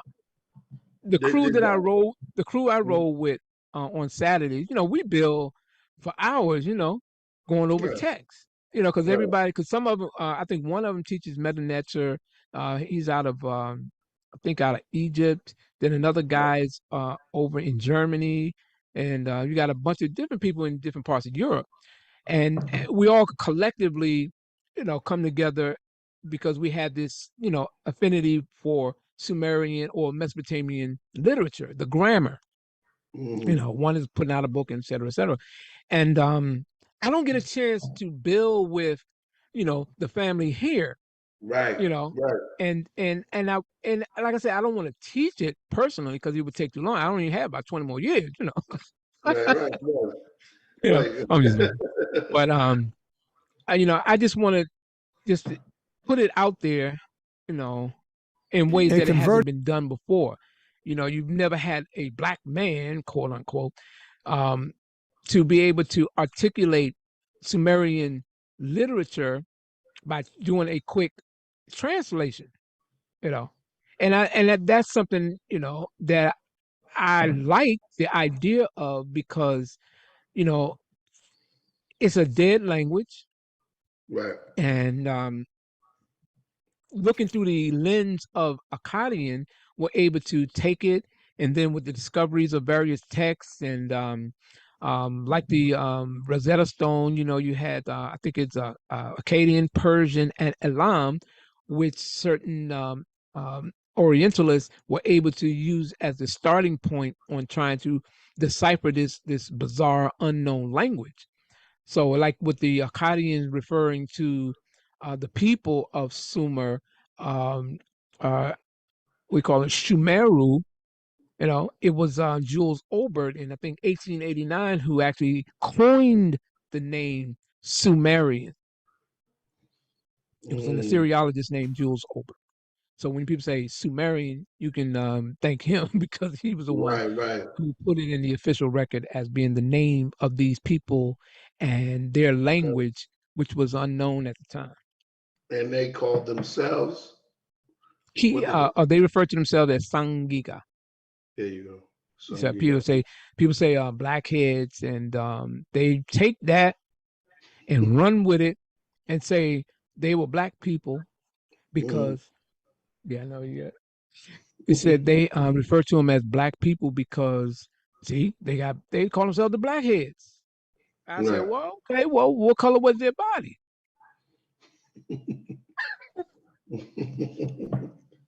Yeah, right. Because So many avenues to it. I gotta do it. I gotta do it. Let me do this. See, I got so many PowerPoints that I have never put out that I use just in case somebody gets out of line and starts trying to, become sarcastic and stuff. So that craft room gonna light up, We welcome everyone to come in the craft room. We'll have to leave the church. So you stay armed and ready. So of course, This is all part of your arsenal. I mean, I will say this: in spite of York's massive shortcomings, one thing I did take and I still internalize is the ability to always be prepared and have the tools handy. But just as a point, let me give you something real quick. Let me take this thing down. Okay, so this is before Phil Valentine's. They were rolling back then, but Dr. York was talking about this back then, right? But yeah.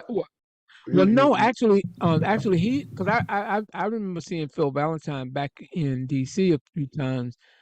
He would be lecturing outside of Steve Coakley's lecture or something, and around 1992 or three, York started 1992 September of 1992. He started teaching about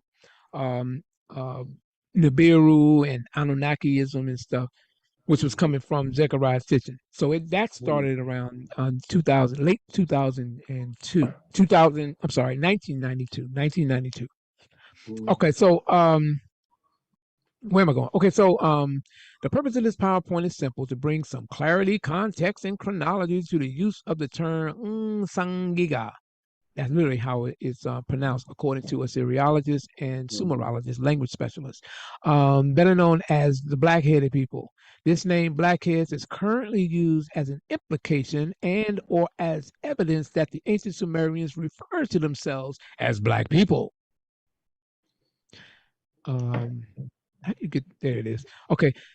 Some have even speculated that the word Sangiga, blackhead, was in reference to hair on the head, an old misleading conclusion, and it's misleading because the word for, of course, hair is sikaba, and you see it right here. All right, but the point I was making is, okay, so here we got black-headed seagull. This photo is what's called a black-headed seagull. What stands out here is the obvious. It's the color of its head or neck. which is black or dark gray. We can clearly recognize and differentiate the color on the crown of his head and the nape. So just hold that thought. And then we have is the brown-headed cowbird. And with the previous example, the name places and focuses on the obvious, which is the brown head. And I use these two examples to demonstrate how the names of various animal species, in this case with birds, their names identify an outstanding feature in the color of their heads. Likewise, you had the American actress Lucille Ball. She was known as the zany redhead. Okay. Now, she's clearly not a red-bodied person, which is this auburn, but each of these three adjectives, they describe the color of their hair. So unfortunately, the Sumerians do not simply give us or supply us with an answer. Nevertheless, claiming that they were black people due to the adjective blackheads would be fallacious. And then we go into my question. My question is, if the head of these people are black-headed or black-headed people, then what color were their bodies? And how do you, if they were African people, how come we don't have illustrations of these black people with the classical monobrow that is so sacred amongst the Sumerians? But that's another story. So anyway, this article that I put up, Native American. we could probably deal with it at another time, but it gets into the roots, like in the Akkadian text of the Code of Hammurabi. They talk about how, when it's translated, how Salmat Kikadi, which is blackhead, it was the reference is used in the context is talking about humanity, and this being preserved. The in Akkadian is a term used in referring to a native Mesopotamian, and the Sumerian equivalent of that, of course, is Sangig. And the cuneiform sign there, you see the is pronounced as in sing, Sangiga. Okay. And of course, you can see this, of course, with the digital corpus of Sumerian or digital corpus of cuneiform lexical text, where the point I was making in this text was that there you have to have a chronology on when this word came about, because I've heard some people say that the images that you see in Sumer, such as the Standard of Ore, where you see all these white-looking people, or what some people interpreted that to be, is these are talking about the Guti, and it's not. And that's the point, because we can go all the way back to dynasty.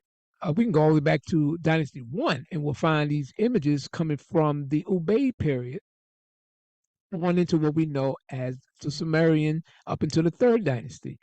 And even, I'm not going to go through the whole PowerPoint, but I consulted linguists and people who specialize in, and they have even in the Tibet Chinese language, they even have a reference to blackheads, and the same very similar context of how the word is used.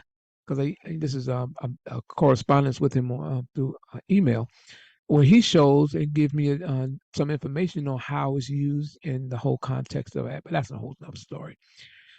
And of course, I went on and spoke with this individual here, Jay Cristosomo, at the University of Michigan's Middle East Studies Department. He was talking about reading the Sumerian language, and I asked the question, Sangiga, many in the past have translated it as literally blackhead, but today many translations have it as humanity, which is true. So he says, so literally it is black-headed, but the understanding is that it refers to the people of the land, the citizens of the land, particularly the Mesopotamians, whatever that looks like.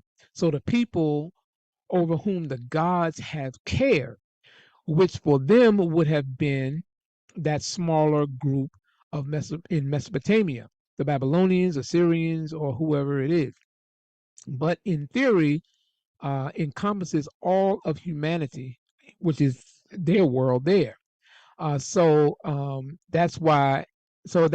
Yes, both translations are accurate. But if you want to be more specific, it's usually the people under the God's care, specifically Mesopotamians, the Kalam, on the land itself. So, I go into it even deeper by going into various texts. And like I give you an example here. Where is it? Okay, the top of the page is giving you a reference where you can go to see Pennsylvania Sumerian Dictionary, EPSD2, where you can get more information on it. So for Sangiga, we can see that its earliest attestation as Sangig 2 is in a text from the Ur 3 period, also called the Neo-Sumerian Empire, a 22nd to 21st century BC middle chronology. And there's 45 texts which appears during the Old Babylonian periods, 1 in the Middle Assyrian period, 3 in the Middle Babylonian, 5 in the Neo-Assyrian, and 1 in the Neo-Babylonian. The point I'm making here is that the earliest attestation goes back to Ur 3, and that was during what we call Renaissance. You don't find Sangiga going back to the early dynasties or the early periods of ancient Sumer in their literature, in their textual, in the text corpus of Sumerian literature. You don't find it. But I'm not going to go any further with that. But I just wanted to point that out.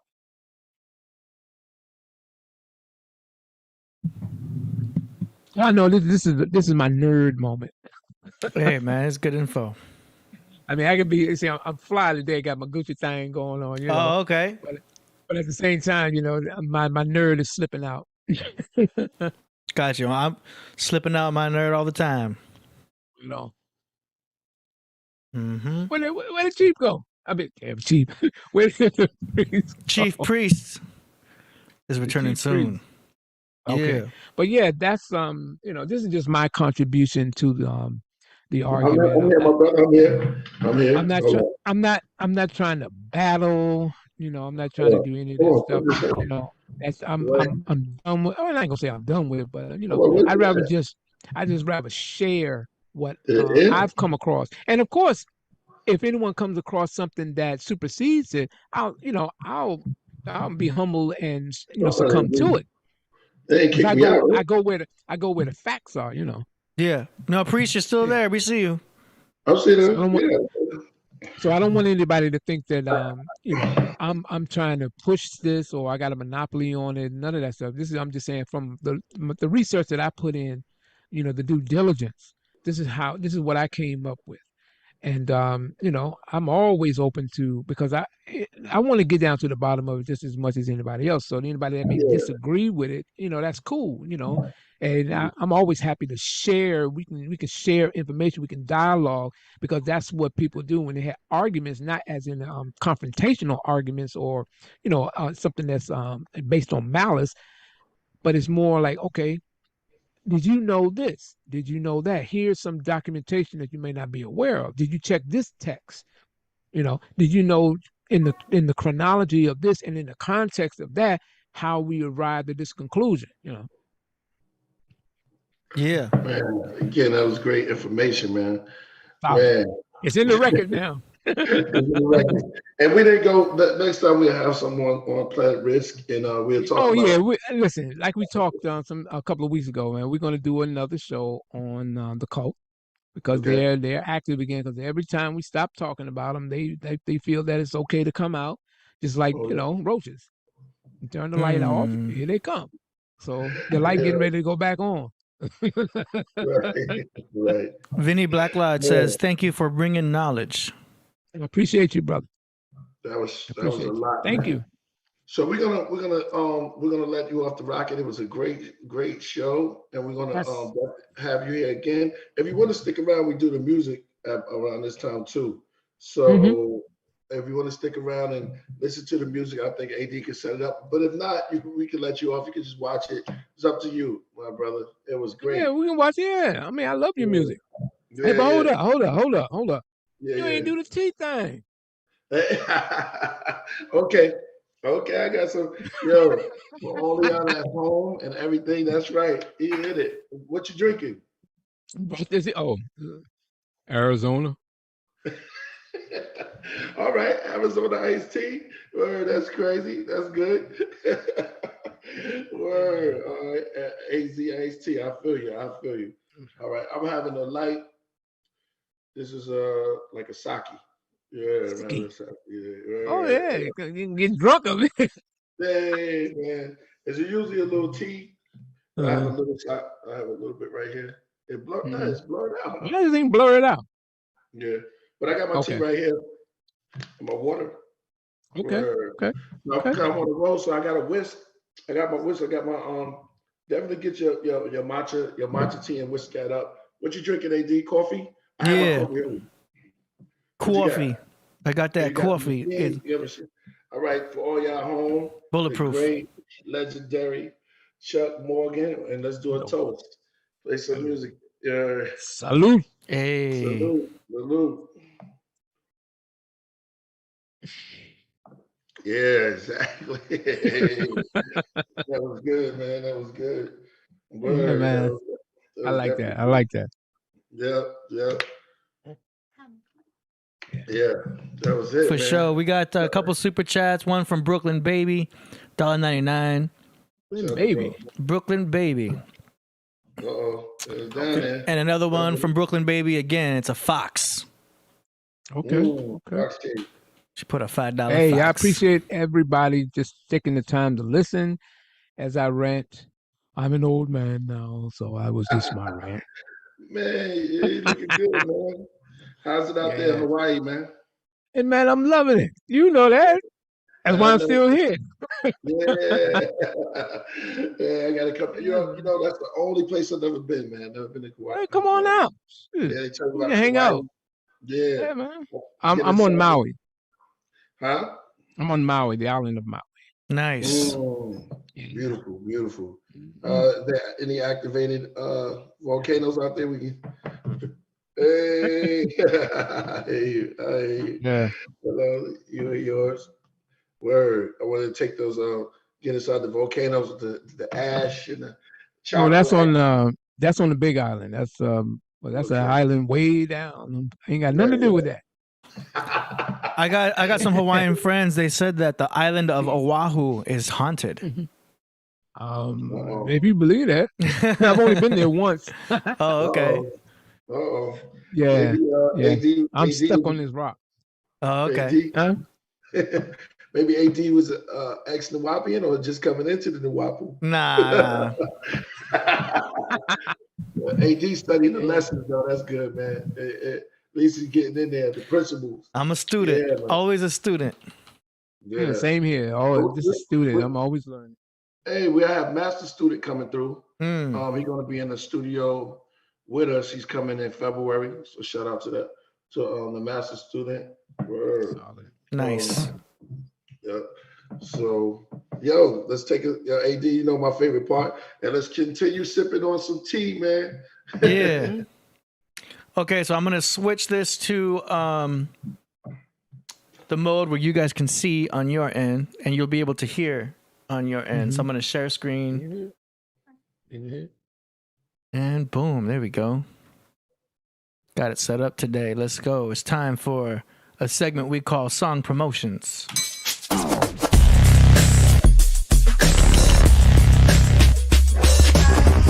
Song Promotions. Yeah. And before we get to that, we got Cap Jones. He said, shout out to AD on that bulletproof coffee. Yeah. Thanks, man. It doesn't have any butter in it, but the brand. Bulletproof. Yeah, because there's bulletproof coffee and then there's the bulletproof brand copy. I have the brand, which is the K cup.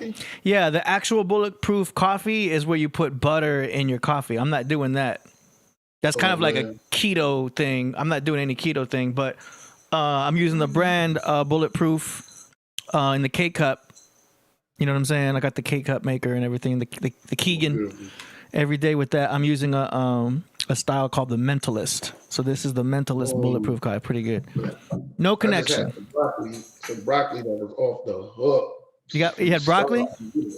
Yeah, I just had some broccoli, man. That was woo. Nice. Me too. Oh, you had broccoli too? Oh, yeah, I just had beef and broccoli right here. Hey, shout out to all the beef and broccolis out there.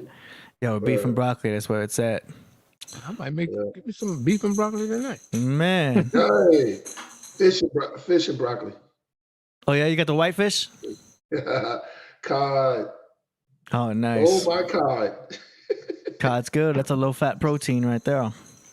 Exactly. All right, so first one we're gonna do is from Cap Jones. He's from The Present Moment. The name of the song is called Rat Race. Shout out to Voltage. Oh, Vinny Black Lodge. Shout out to man, shout out to Vinny Black Lodge in the building. Said he's been drinking that actually a bit lately. Don't know what was that. Indulging into bulletproof wallet. No, bulletproof tea. I mean, bulletproof coffee. I've never heard of it. Yeah, it's pretty good. Okay, let me see. Let me get set up here. Main screen caps. Okay, I got some adjustments to make, but we're gonna go right into it. Here we go. Cap Jones music. It's called Rat Race.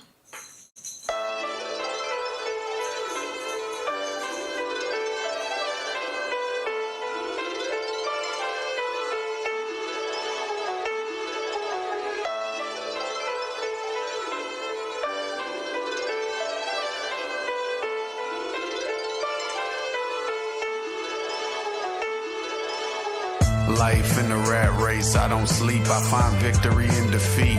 I stand ground on every single challenge I meet in case I finally do fall out like 6 feet. Hindsight can never get your mind right. Just look ahead and make your moves when the time's right.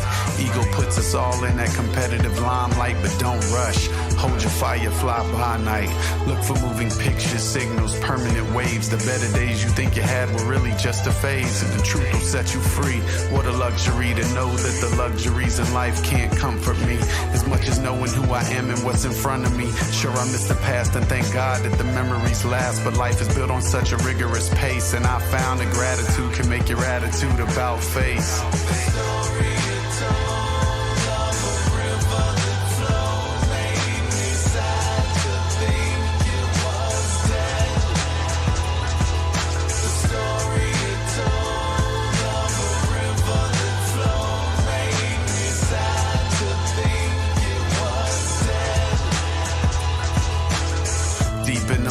Feel the bountiful truth. You can't appreciate the fruit if you don't understand the roots. And a chipped tooth can't ruin my smile, cause the picturesque points in life are worthwhile. With glory and beauty all around, if we just take the time to slow down. But we spend our days counting likes and snapping pics so that everybody knows that we exist. But does it validate or does it dismiss that moment you were in that you really missed? Your baby's first steps captured on a disc, ready for the world, archived on a list, only ever seen through the hue of a screen. Now is that living a life or is that watching a stream? Oh well, time will tell where your efforts are placed, but don't mistake the real world for the rat race. God bless.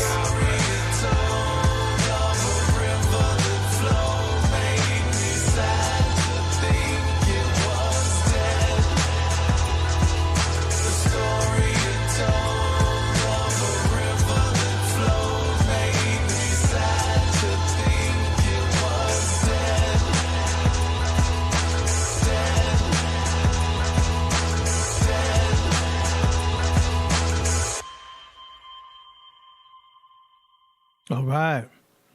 Nice. That's a good track right there, man. Rat Race. Yeah. Cap Jones music. He's got some quality going on in there. Good mix. Mm-hmm. Crisp. Yeah. I didn't know that hook was going to go there, so it almost gave me a Linkin Park vibe. Do you know what I mean? Mm-hmm. Yeah. Yeah, you know what? I can almost hear an electric guitar in the background subtly. Nothing hard, too crazy that it, it overwhelms what you already have. But in the back of my mind, I'm thinking so much Linkin Park. I feel like a little bit of distortion in the back would be kind of cool to that track. But that was cool. That was cool. Y'all can check that out. Cap Jones music. It's called Rat Race. What you guys think? Yeah, I think I like it. It was cool. It was very heartfelt, and I want he should keep going, man. Keep going. I'm ready to hear something else from him. Mm-hmm. Chuck. Yeah, I'm gonna get ready to make a move. It's about 5:15 here, and I'm hungry. Hey, I know what that's like. I worked all night, so I haven't even been to sleep yet. Oh man, thank you for coming, man. We are all on it, and we want to let you off the craft with a big bang. Mm-hmm. You know, I'm not in the studio, but I'll be in there next time to have my bomb going on. And thank you for coming through. Hey, listen, I want to thank you because, man, you know, this is my out. You just gave me a get it out of my system outlet, and I really appreciate it. Man, I love your show. I don't get a chance to catch it all the time, but I catch it not live. I catch it when it goes on, and if I'm at work, I can listen to it all night. Watch y'all go for it. Thanks you, man. Thanks. Man, we enjoy it. We enjoy doing it. Interview you did. I was like, what? Huh? I would love to. Yeah, I would love to build with him. Which way? David Icke. Oh yeah. Oh yeah. It's kind of that'll be great. That'll be great. We could probably set up, but they banned him now, so he's banned in all 52 states. We could probably set if we do that, it'll be live on Rumble. Yeah, no, okay. Dave he on the run eating. Shout out to Dave Icke, man. He knows we love him out there, man. Just keep back. Yeah, I had some questions I wanted to ask, but that's another story. For sure. Nice. Okay, man. Let me roll. I appreciate you, man. Thank you so much. We're gonna do this again, all right? Knowledge reigns supreme. Yeah, definitely. Soon. We're gonna talk after this. Absolutely. Okay. Thank you, Chuck. That'll work. Thank you, bro. Enjoy. Thank you. All right. And for y'all at home, y'all can follow Chuck on YouTube, and his website is in the description. So y'all make sure y'all check that out. Peace, Priest. What's good? Yeah, that's what it is. Yeah. I love the podcast. Everything that's happening. There's really a lot of things going on, and I'm in the knowing. I'm just, I'm not in the knowing, but I'm still coming to full fruition of what's going on. It's about elevation at the end of the day. Mm-hmm. I'm here, bro. I'm just here, man. Nice. Shout out, make some moves and get up. That's all. It's gonna be a good year. Indeed. All right, let's keep it moving. Coming up next, we got DJ Aurora Borealis from the holy city of New York. Hey. This track is called Lord Jamar, Young Gods, produced by Lord Jamar. Okay. Let's go. I feel like Aurora's like promoting other artists. Well, he's like a producer, right? Yeah, I mean, as a DJ, that's a good thing too. Like that's what DJs do, basically. So let's get that Kai Zodiac and K9. When I get back, let's get that ready. Let's get that ready to flow. That's right. You got it. The whole nine with the whole royal priesthood. Oh yeah. Okay, here we go. Lord Jamar of Brand Nubian, Young Gods, featuring Young Justice and more.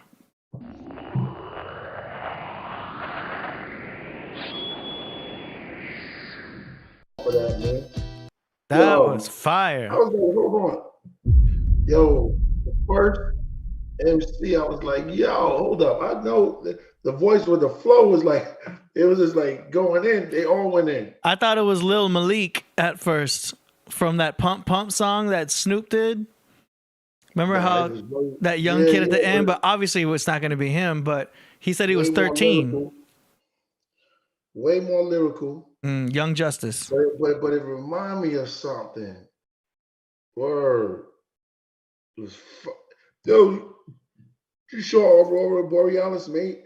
No, he just submitted that. Lately, he's been submitting tracks like a DJ and just like promoting other people's tracks that he's feeling, which is cool. Dope. They remind me of like the Young Woo or something like that, but I'll get it. All right, that was fire though. Make some noise for that one. Yeah, that was Young Justice. And that track was called Young God. So if y'all want to see that track, Young Justice, but it's the main artist was Lord Jamar. So I'm gonna put a link to that in the description for everybody. Because that was. Oh, wait a minute. Yeah. Okay, that was fire. Mm-hmm. Yo, shout out to the Young God. Word. Young Just right there. Mm-hmm. You have to run that back. That was fire. Right. Okay. You see, somebody said Noah featuring Killa Priest, Immortal remix featuring Prodigal Son of Shaheem. Oh, you want us to play that? Okay, we can spin that. The Young Gods, that's the name of it. Yeah. Okay. Oh, that's Young Just. Oh man, big up. 1, 2. Yo, that was fire right there. Dang, I didn't know they spitting like that. Yo. All right, so the link to that is in the description for y'all. All right, let me say what that is. The Crossing, $15. Noah featuring Killa Priest. Normally we don't do it like that, but hey, I think we can make an exception for right now. What he said, Immortal remix. Noah, I think I know Noah. Yeah, Noah featuring Killa Priest. What is it to be Immortal? We live on. I think it's called Immortal. Yo. Yeah. Yo. Camouflage through the city lights. I paint pictures, faint description, fascinated with crime, abusing weed and liquor, searching for the answers. Uncle Fidel died of cancer. The polarizer or people God is your only answer. A little laughter for the good times and bad times. A day of sunshine, sharper than your deepest design. Steep with the mind, keeper of bronze. My soul reclines. I build a gold mine to see my fam grow in time. I feel pain and pieces that my life don't work unless I try. Cold it burns. If I had wings, would have told myself to fly. Held this world in both my arms, climbed inside the light when dark. There I've waited for my turn. I'm still here, I never learned.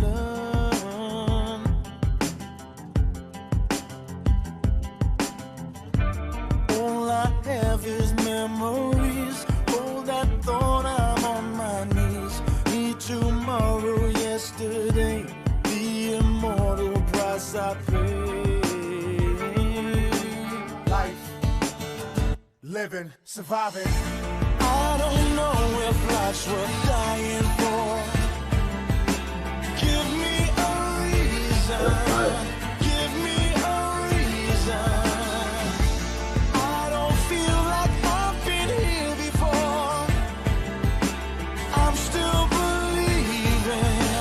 I'm still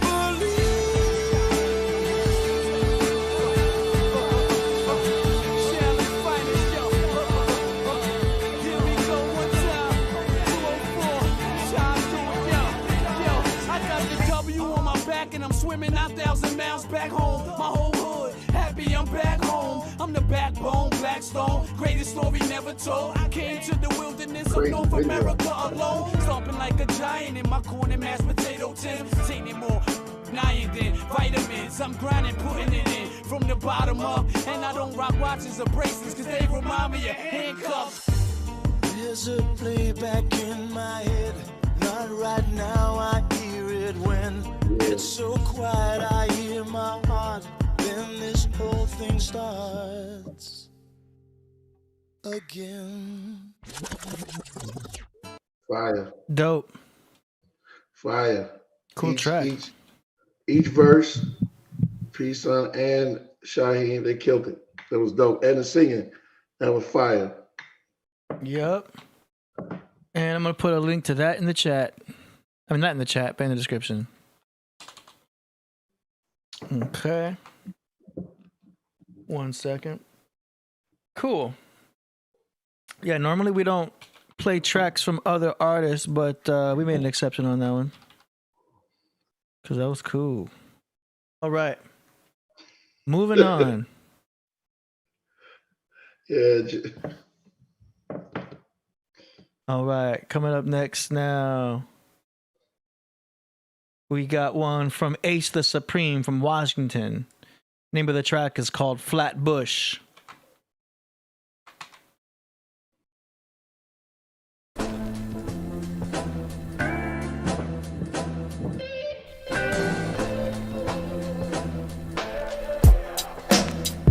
It's a lyrical warfare. I see enemy vipers on the loose, so I think fast and place mad snipers on the roof. Spit shit that make your rappers call the truth. Spiral flows, napalm, lighters in the booth. Trick this game like a chessboard. My generals stay back on planet X while I stand my rest forward. Strategic mistakes never repeated. To the plan of domination succeeded. All enemies depleted.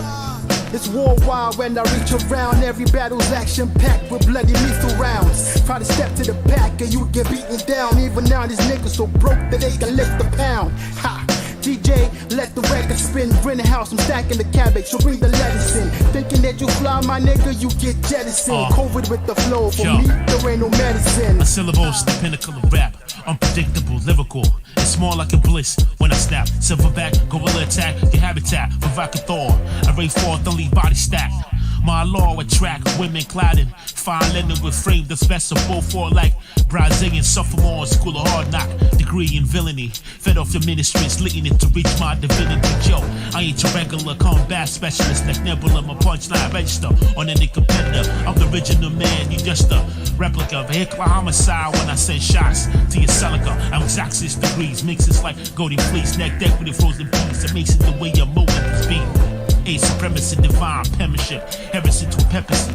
Death is the penalty when you on these main streets, you could lose your watch in no time. Shorty's dream big, reality is a fucking slow grind. Blues mans, cash cows or wealthy bovines. A bad spouse, I'll trash vows, dispel the old lines. Ha!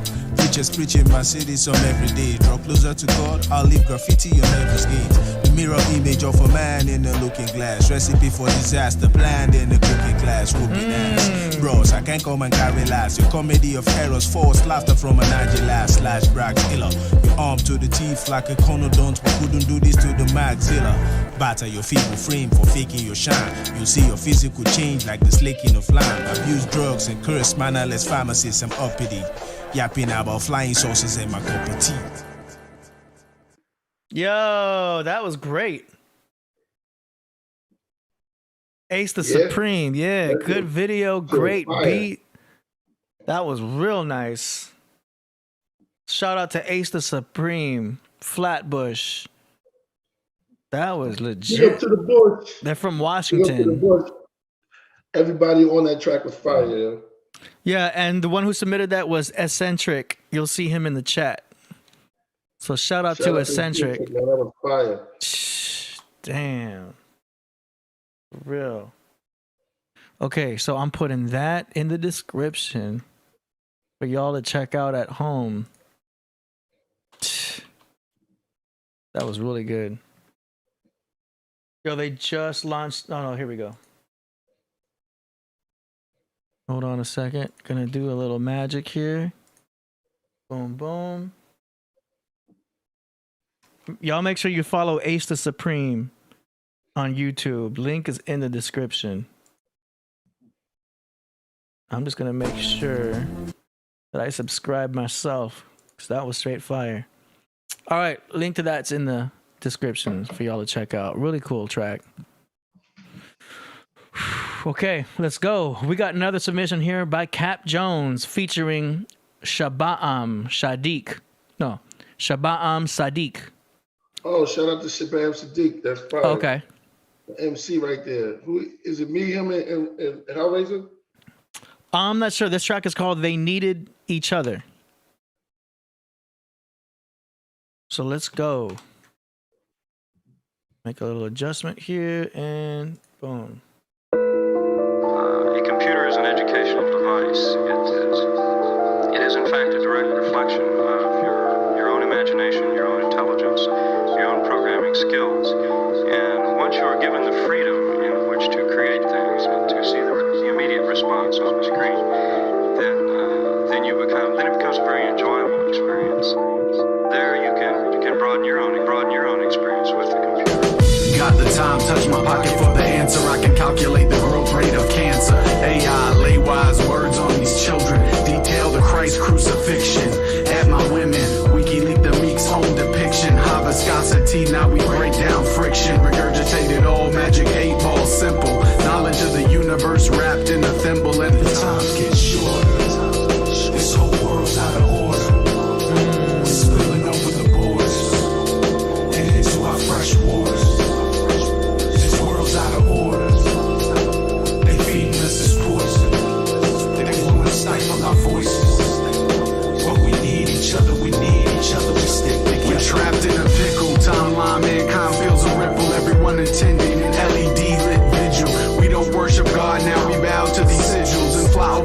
World Wide Web like missiles. Becoming one with our escape plan is ape man losing or simply choosing to tempt fate's hand. Make grandiose ideas of life seem basic. The fabric of society is braided. The times get shorter. This whole world's out of order. We're spilling over the borders and into our fresh waters. This world's out of order. They feeding us this poison. They want to stifle our voices.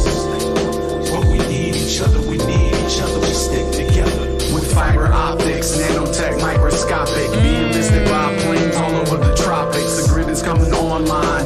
You can catch it every morning with the sunrise. So you better meet it with open arms like Neil Sean on a summer night. Or get the feeling you ain't running right. An Android with the Apple better take a bite and kiss the future of the world goodbye. Cause they needed each other. They needed each other, they needed the link. They needed to connect dots and get in sync.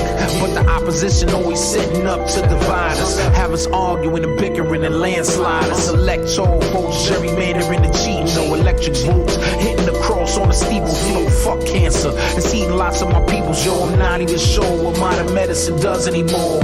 Evil men in powerful places, racists, make us more sick with their medication. Face it, capitalists getting paid off our extermination. Of the world goodbye, cause they needed each other. This whole world's out of order. We're spilling over the borders. And it's the future of the world goodbye, goodbye.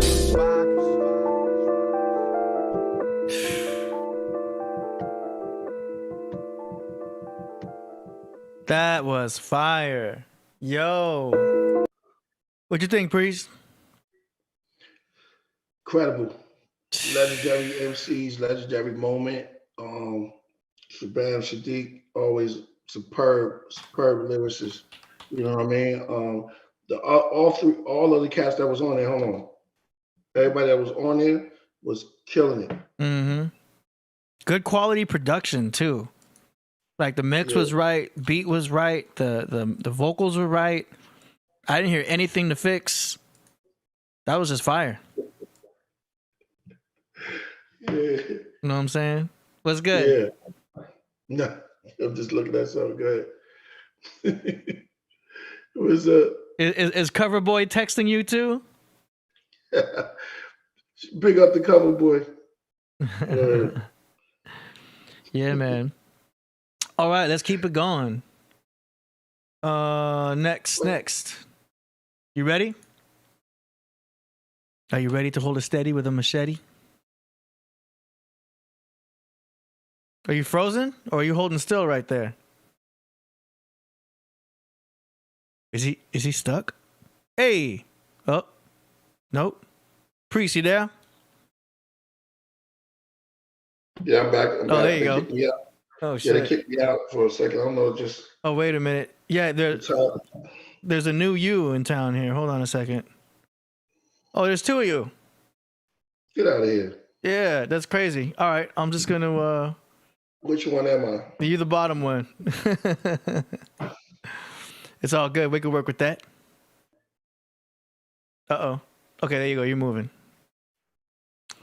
Okay, let's keep it rocking. Coming up next now, we got a track here from Underland Fortress, ULF, Mexico sector, Cleveland sector in Mexico. Let's go. Name of the song is called Santa Rosa. Yo, fire, right? Unicorn, too much sooner born. Unicorn, yeah, it's hard. You were already writing to that. Yeah, I was vibing to it because it was just so melodic, and it kept going. Just pulled me into that whole phase. I guess Nice. All right, hold on. I gotta get rid of the top version here, and boom. All right. Peace to Aurora Borealis. I see you up in the craft room. You know what I mean? Shout out to let me see, Brooklyn Baby. Yeah, no doubt. I'm gonna be back on my line. Cap Jones, Danny Divine, KP on the track. Exclusive. Yeah. Nice. Great submissions today. Let's keep going. Next up, we got Lil Da Vinci. Yeah, he hit me. Yeah, shout out to Lil Da Vinci. Yeah, he sent over a wave. So it's called Hydrogen. Here we go.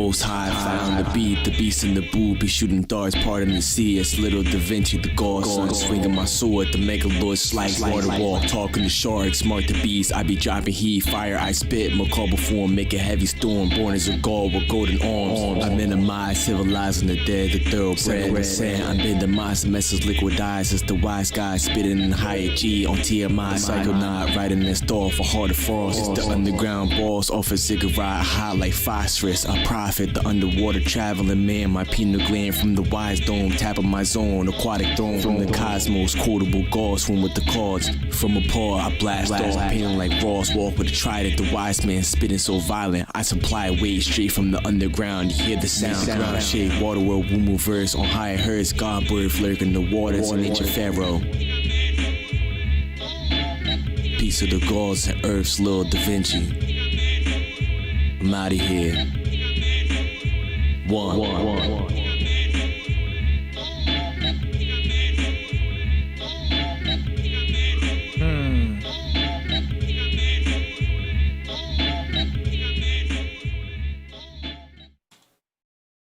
Hey, what you think? Shout out to Lil Da Vinci. Yeah. Yo, Lil Da Vinci, send me the stems to that. I want to like take a shot at that mix. But that was fire. I like what you spitting. But send me those stems. Yeah, exactly. Oh, I got a whole bunch of stems for you when I get back. Yeah, I'm ready. Yeah, I got some stems. Nice, I'm ready. I've been ready here. Let's do it. Yep. Okay, I think it's time for our grand finale. Hey, make some noise. You already know. Overjoyed. Mm-hmm.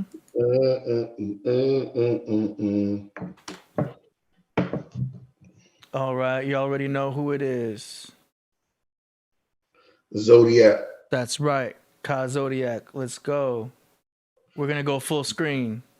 Soviet. This track is called Pendulum Swing. Let's go.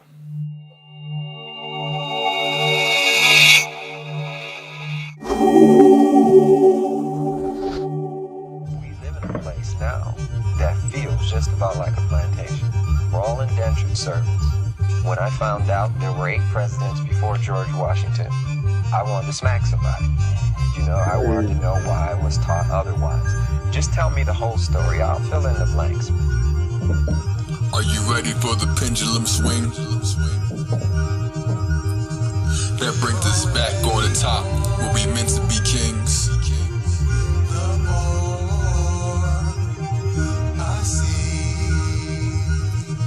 They say my mental has wings.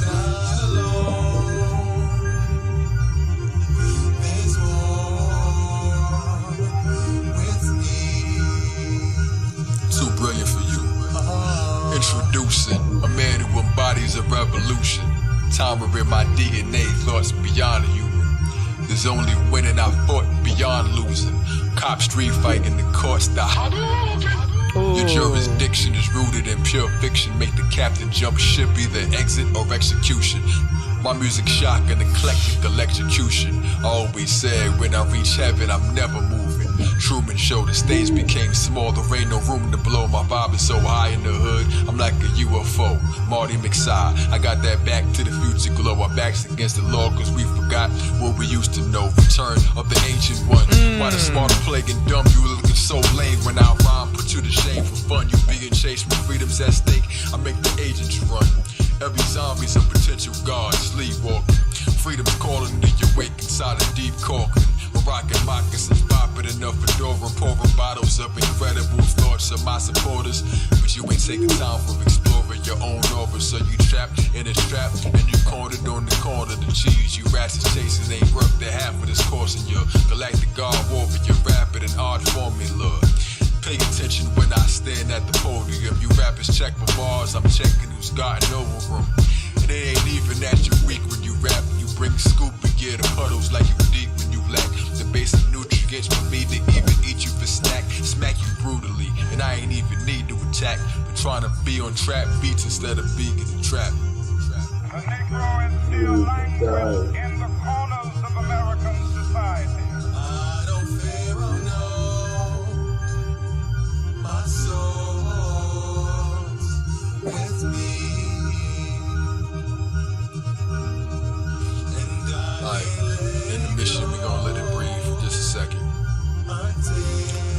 let you catch your breath. Cool off for a minute, cause we about to turn it up. Because I ain't scared like your parents these days to say your music sucks. But I got news for us. That ain't your music, that's a government experiment geared to shoot your future up. Like Sierra Leone, not the singer, he without sin. I threw this capstone at all you thinkers.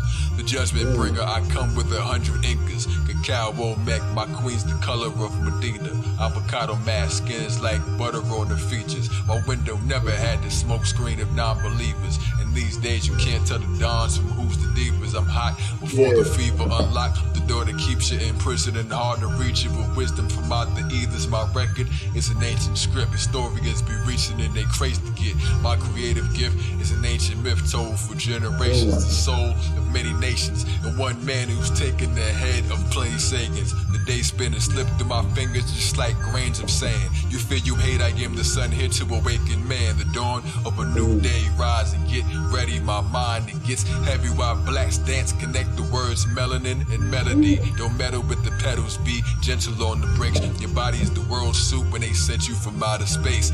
Murder without a case, a burglar without a safe. Through each hole they spiral kundalini like a shoe. The serpent is like the lace, dispersed without a trace, like ghosts without a face. In this life, my soul's out of its place. Who's the Anunnaki from planet rock? Flow is amazing grace. God bless me with telepathy. Excellence to ecstasy, submersion of the continent. Probably make an extra C. I'm making extra me. Binary star system programmer for Mars destiny. Planetary projection of light that makes holograms. Hollow man made of space dust, Akashic sand. Nirvana, the promised land. I'm written upon a land. Invisible sonogram predicted the common man. Give tickets for web traffic and digital contraband. Hold up a lost call and admitting that I'm the man. Yes. No doubt. Right. From a cosmic grave site, buried in dark matter, when pages in the book of life became lengthened in large chapters. You can't spit your song after a lyrical born master with spiritual core valor. Each lyric is stores hammered, don't bicker with whores manners. I'm gifted with more answers for lyrics that cause cancer, verbal intercourse, tantra. Yo, PR to Atlanta to Lemuria, Atlantis. Yo, they can't handle this. Didn't read the manuscript. My ship just appeared on the earth without landing it. Then I vanished quick.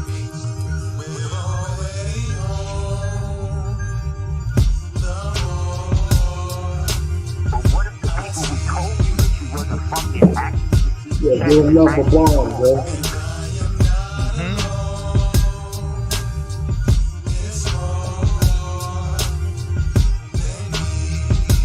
Not to tell you what you really are. So they can walk around and beat you and take advantage of your birthright and inheritance without you catching on to it.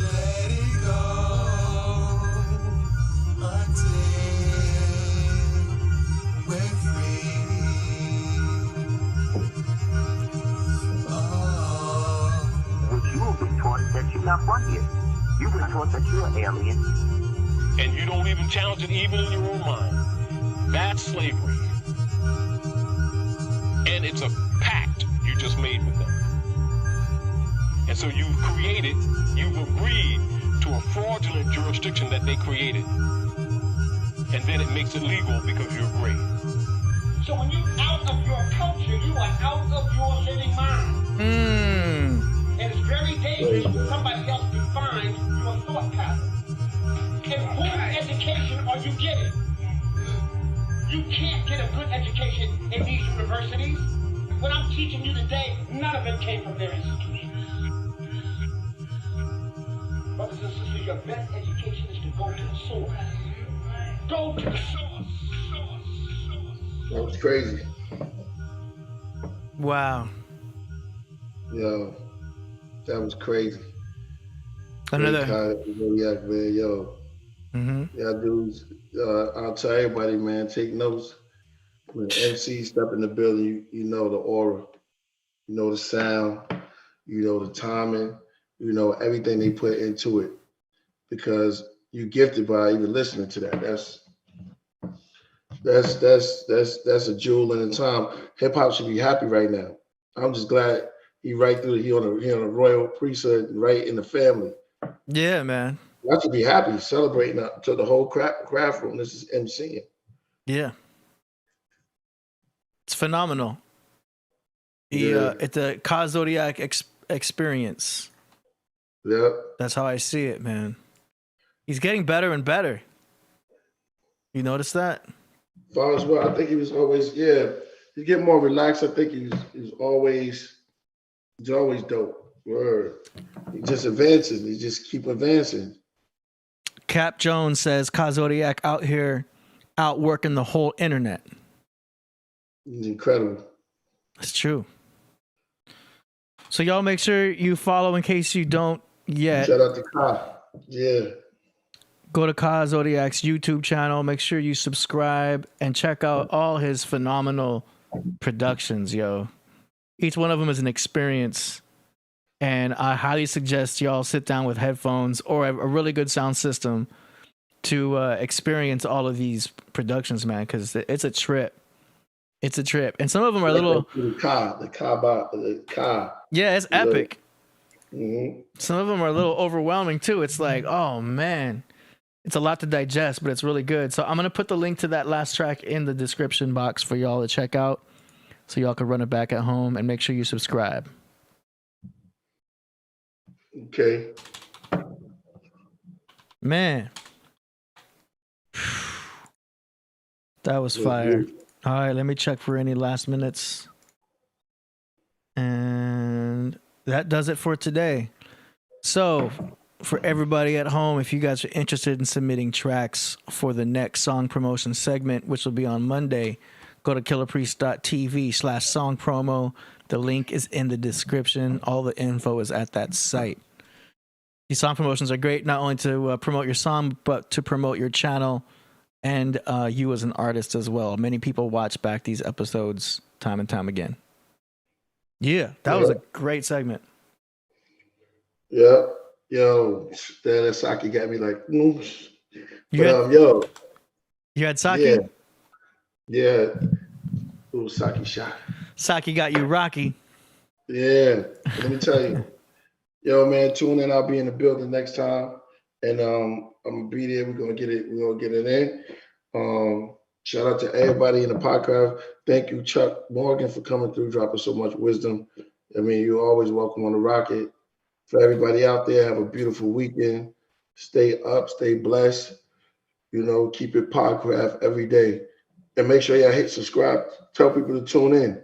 We're only getting stronger and stronger, man. Facts.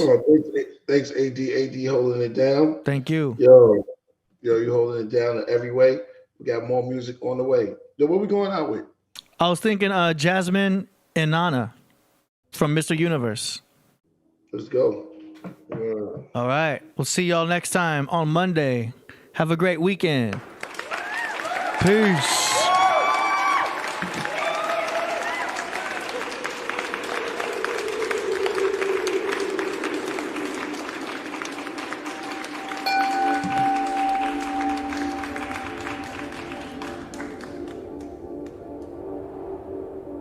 We still on?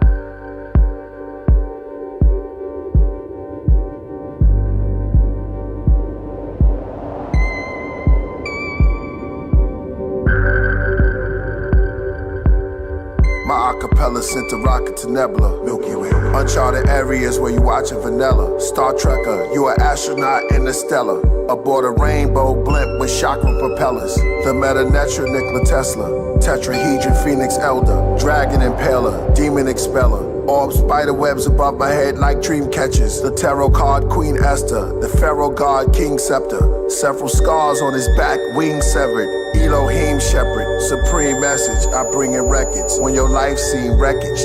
The reckoning, problems of Mount Everest. But you climb it till you reach higher climates. Becoming timeless, walking down the timeline like Sahara Green Desert. Team effort, that's why I write to redeem peasants. Show them they light beams, though it might seem that their life's questioned. Though the world is cold, remember ice can be seen as fluorescent. So start adjusting, I'm just suggesting. You in God presence, mind enhances, they are answers to your hard questions. Stop the obsessive, overthinking, do bipolar maintenance, control our drinking. Start addressing, if it's too strong. I never used to do morns, till I discovered oolong. Jasmine Inanna, my tea Nirvana. Korean espresso, Gali coffee. Brewing. Japan water pots. I scoop my tea leaves out of Pandora's box.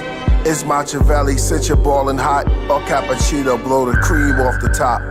I'm in the temples where the walls are orange rocks. Sit down with your boss, have a conversation. With your ex or yourself, more calm, less patience. Cause they're being in their 50s, still not taking accountability. A cup of jasmine and nana, aroma, liberty. Sipping tea, living free, that's your victory.